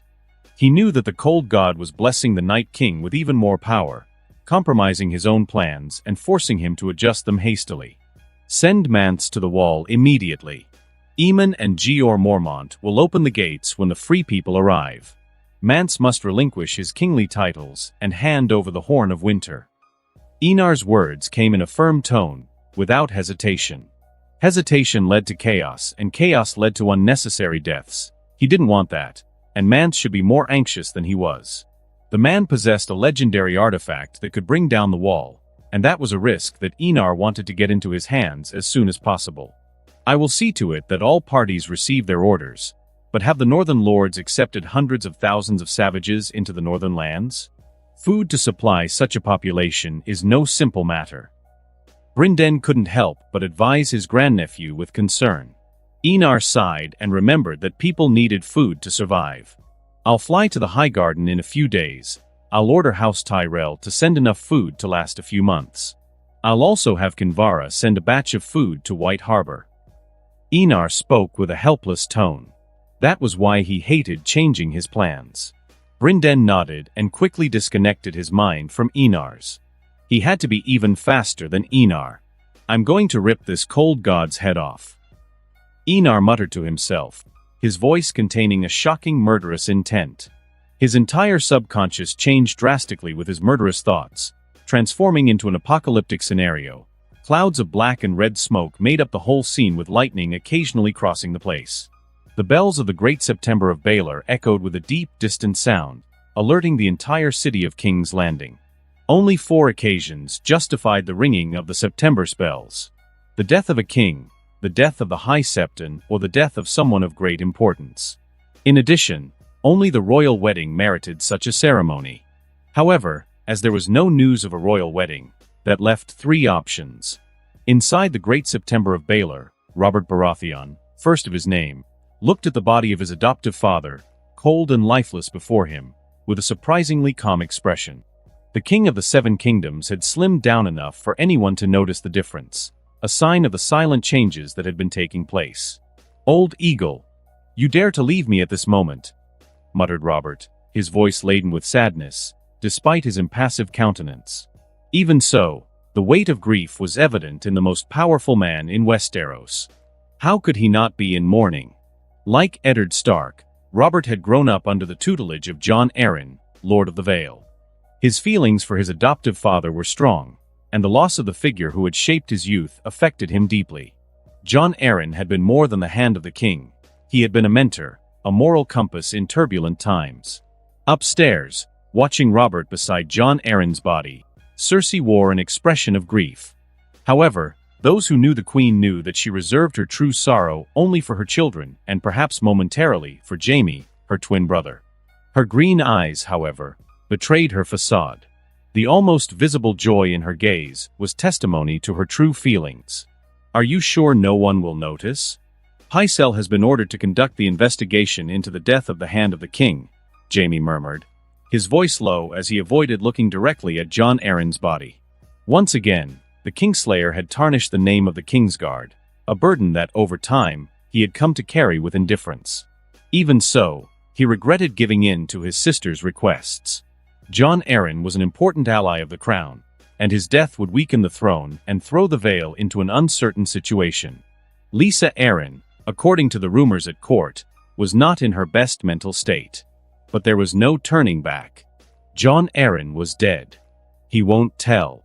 "Pycelle is our father's dog," Cersei replied coolly, while a perverse pleasure spread across her face as she gazed at Jon Arryn's lifeless body. She savored that feeling of power, an ecstasy that made her feel unshakable. For Cersei, Jon Arryn's death was inevitable. He had investigated her life for over a year, until he finally discovered the true paternity of her children. A man with such knowledge could never stay alive for so long. What's more, thanks to Jon's investigations, Cersei managed to track down all of Robert's bastards. One by one, she planned to eliminate them, until there was no threat left to Joffrey's throne. Jaime sighed, observing the expression on his sister's face. Cersei wasn't exactly a master at disguising her emotions, which often caused friction between her and Robert. As for Joffrey, Jaime didn't consider him worthy of sacrifice. In the eyes of the Kingslayer, Joffrey was nothing more than a jet of semen in Cersei's pussy. Everything Jaime had done had been for Tommen and Myrcella. Only for them. "Any news of our brother Tyrion?" asked Jaime, his tone heavy with concern. His younger brother's disappearance made him deeply uncomfortable. "He's your brother. To me, he's a monster." Upon hearing Tyrion's name, Cersei frowned in disgust and responded harshly. The mere thought of calling that creature her brother made her nauseous. She still couldn't understand how her father had allowed that freak to carry the Lannister name for so long. Jaime felt anger rise in his chest at hearing his sister's words, but he restrained himself. He remained silent, still consumed with worry about Tyrion's fate in Braavos. However, how could Cersei and Jaime have imagined that the day after Jon Arryn had died, rumors began to circulate the alleys of King's Landing, a rumor that soon became talk for the city's families to discuss, obscured by the walls of each house. The king had no children, and his children with the queen were actually the fruit of incest between the queen and the Kingslayer. The queen allegedly killed the Hand because he had discovered the truth about the incest. No one knew who had told the rumor, but it soon became common knowledge among the population, which simply could not be covered up or even blocked. Crack! Another poor vase from Myr was smashed against the wall. There was only an expression of fury reflected on Cersei's face at that moment. She had no doubt that the source of the rumors was Jon Arryn. Perhaps the man had discovered that he was in danger and had planned something like this in case something happened to him. Cersei didn't care why. She wanted to tear the old man's corpse to pieces right now and then throw it to the pigs to eat. Arr! Tearing at the sheets in rage, Cersei let out an angry, hysterical scream. Even if the rumors weren't believed, her son's throne would still be unstable for anyone who wanted it. Add that to the Targaryen across the sea with a dragon, and Cersei could already imagine her son being killed, and that made her extremely furious and full of fear. Fear that something would happen to the beautiful Joffrey. Biting her nails nervously, Cersei knew she couldn't wait and had to finish off all of Robert's bastards as soon as possible. Especially those who looked like Robert, who had to die as soon as possible so that no one could follow Jon Arryn's trail. Taking a deep breath to calm herself, Cersei tidied up her messy hair and flashed a beautiful, elegant smile, transforming herself back into the elegant queen that everyone had the impression of. On the other side of the Red Keep, in the training field, Robert was sweating profusely as he swung his warhammer with truly skillful movements full of shocking brutality. Not far from him, Varys, wearing a purple tunic, watched the king with a gentle smile. The man's bald head glistened against the sun as a faint scent of petals wafted around him. Who spread the rumors, eunuch? Sinking his hammer into the chest of a mannequin wearing armor, Robert wiped the sweat on his face with his arm and asked in an angry voice. He was furious when he found out about the rumors. No man could remain indifferent after hearing about his wife's infidelity, let alone a king like Robert. He wanted to cut out the tongues of the people who were saying his 2 sons and 1 daughter were not of his seed. Although his sons and daughter did look like Cersei and Jaime, Robert firmly believed that all 3 came from his sack and no other man's. He didn't care so much about Joffrey. He even wished the monster had died while he was growing up. The thought of handing over the throne to a monster like his son kept Robert from wanting to abandon everything and go to the free cities to enjoy the life he had always wanted. The rumors started in Flea Bottom, Your Grace. Some of my little birds were killed, perhaps for seeing something they shouldn't have. Varys reported in a slightly lower tone, afraid of angering the king in front of him. He had personally seen what happened to the training dummy.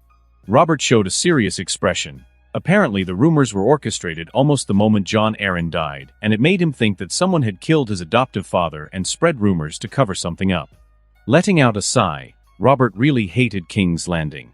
However, for the safety of his children, he couldn't relax, especially with a Targaryen coming at him with an army of fanatics. In the small council chamber, Robert Baratheon was drinking noticeably less wine than usual. His blue eyes swept the room, hovering over each person present with the authority of a true king. Ned will be the next hand. Send a raven ordering him to come to King's Landing. Also, send a marriage proposal. My sons and daughters will marry his, announced Robert, with an indifferent tone. Cersei gritted her teeth, irritated by the disdain in her husband's voice, as if he were dealing with goods and not people. The thought of her daughter having to spread her legs for a barbarian from the north almost made her scream with rage. When Robert finished speaking, all eyes turned to Tywin Lannister. Some had amused expressions, curious to see the Lord of Casterly Rock's reaction. Many had expected Tywin to assume the position of Hand after Jon Arryn's death, but it seemed that Robert had no intention of giving his father-in-law that honor. Joffrey will marry Lady Sansa Stark. Tommen will marry Lady Arya Stark.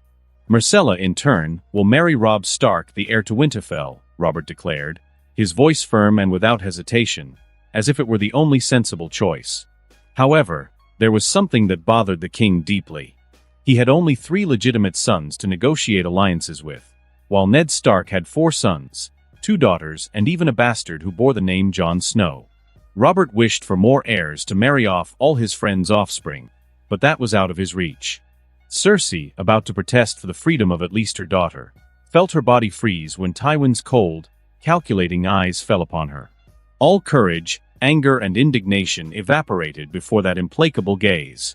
Tywin, realizing that his daughter would remain silent, turned to Robert and with characteristic calm said, "Your Grace, House Tyrell continues to refuse to heed your call. They have reinforced the borders, especially in the west, and their vassals are mobilizing throughout the Reach. It is wiser to marry Prince Joffrey to Lady Margaery Tyrell." Tywin's words generated murmurs of concern among those present. Everyone there knew that the alliance with the Tyrells was crucial. Without it, the crown would face serious difficulties in sustaining a prolonged war. From House Tyrell's recent movements, it was clear that they had no intention of supporting the crown against the Targaryen king on the other side of the Narrow Sea. Robert didn't reply immediately. He remained silent, awaiting the opinions of his advisors. "Your Grace, allow me to attack the Arbor. I will destroy House Redwyne's fleet and bring House Tyrell to the crown." Stannis spoke firmly, his voice rigid and his posture imposing. For him, House Tyrell's hesitation was enough to consider them traitors. Stannis' words were bold, even arrogant, but no one in the room could ignore the military brilliance of the Lord of Storm's End. Although reluctant, many in the room had a certain confidence in his ability to deliver what he promised. However, Tywin Lannister was the first to object. "That's a stupid decision," he said, raising his voice slightly. His cold eyes fixed on Stannis with visible dissatisfaction. Attacking House Tyrell now would make them completely in league with Prince Targaryen. We'd be handing over one of the most powerful houses in Westeros. Tywin continued, deliberately ignoring Stannis' increasingly angry look. He continued, with a calm and calculating tone of a man who always saw several steps ahead. "Taking risks right now is like throwing the continent into a civil war. When war breaks out, we'll need all our forces concentrated to defeat our enemies. Instead of wasting resources, strengthen the city's defenses with scorpions, reinforce the troops, fortify the castles and ships. There's a lot of work to be done before we consider any risky action. Despite his obvious irritation with Tywin, Stannis recognized that the old strategist had a point. Losing the royal fleet in a poorly planned attack would be catastrophic, and the risk was too great at this delicate moment. Tywin, for his part, knew that destroying House Tyrell would be advantageous in the long run, but it wasn't something that could be done now. It would be a waste of time, soldiers, and resources. For the moment, even though they were a dangerous element, the Tyrells remained asleep. Robert, who had listened to the discussions in silence, made the decision without hesitation. We'll do as Tywin suggested. I'll marry Joffrey to Margaery Tyrell. Littlefinger, you will go to High Garden to negotiate terms with Mace Tyrell.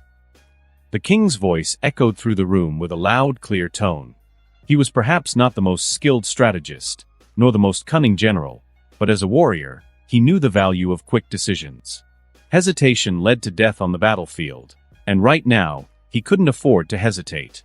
Littlefinger smiled, his calm, enigmatic gaze hiding the storm of intent that was raging inside him. As you wish, Your Grace. He replied with a discreet but purposeful bow.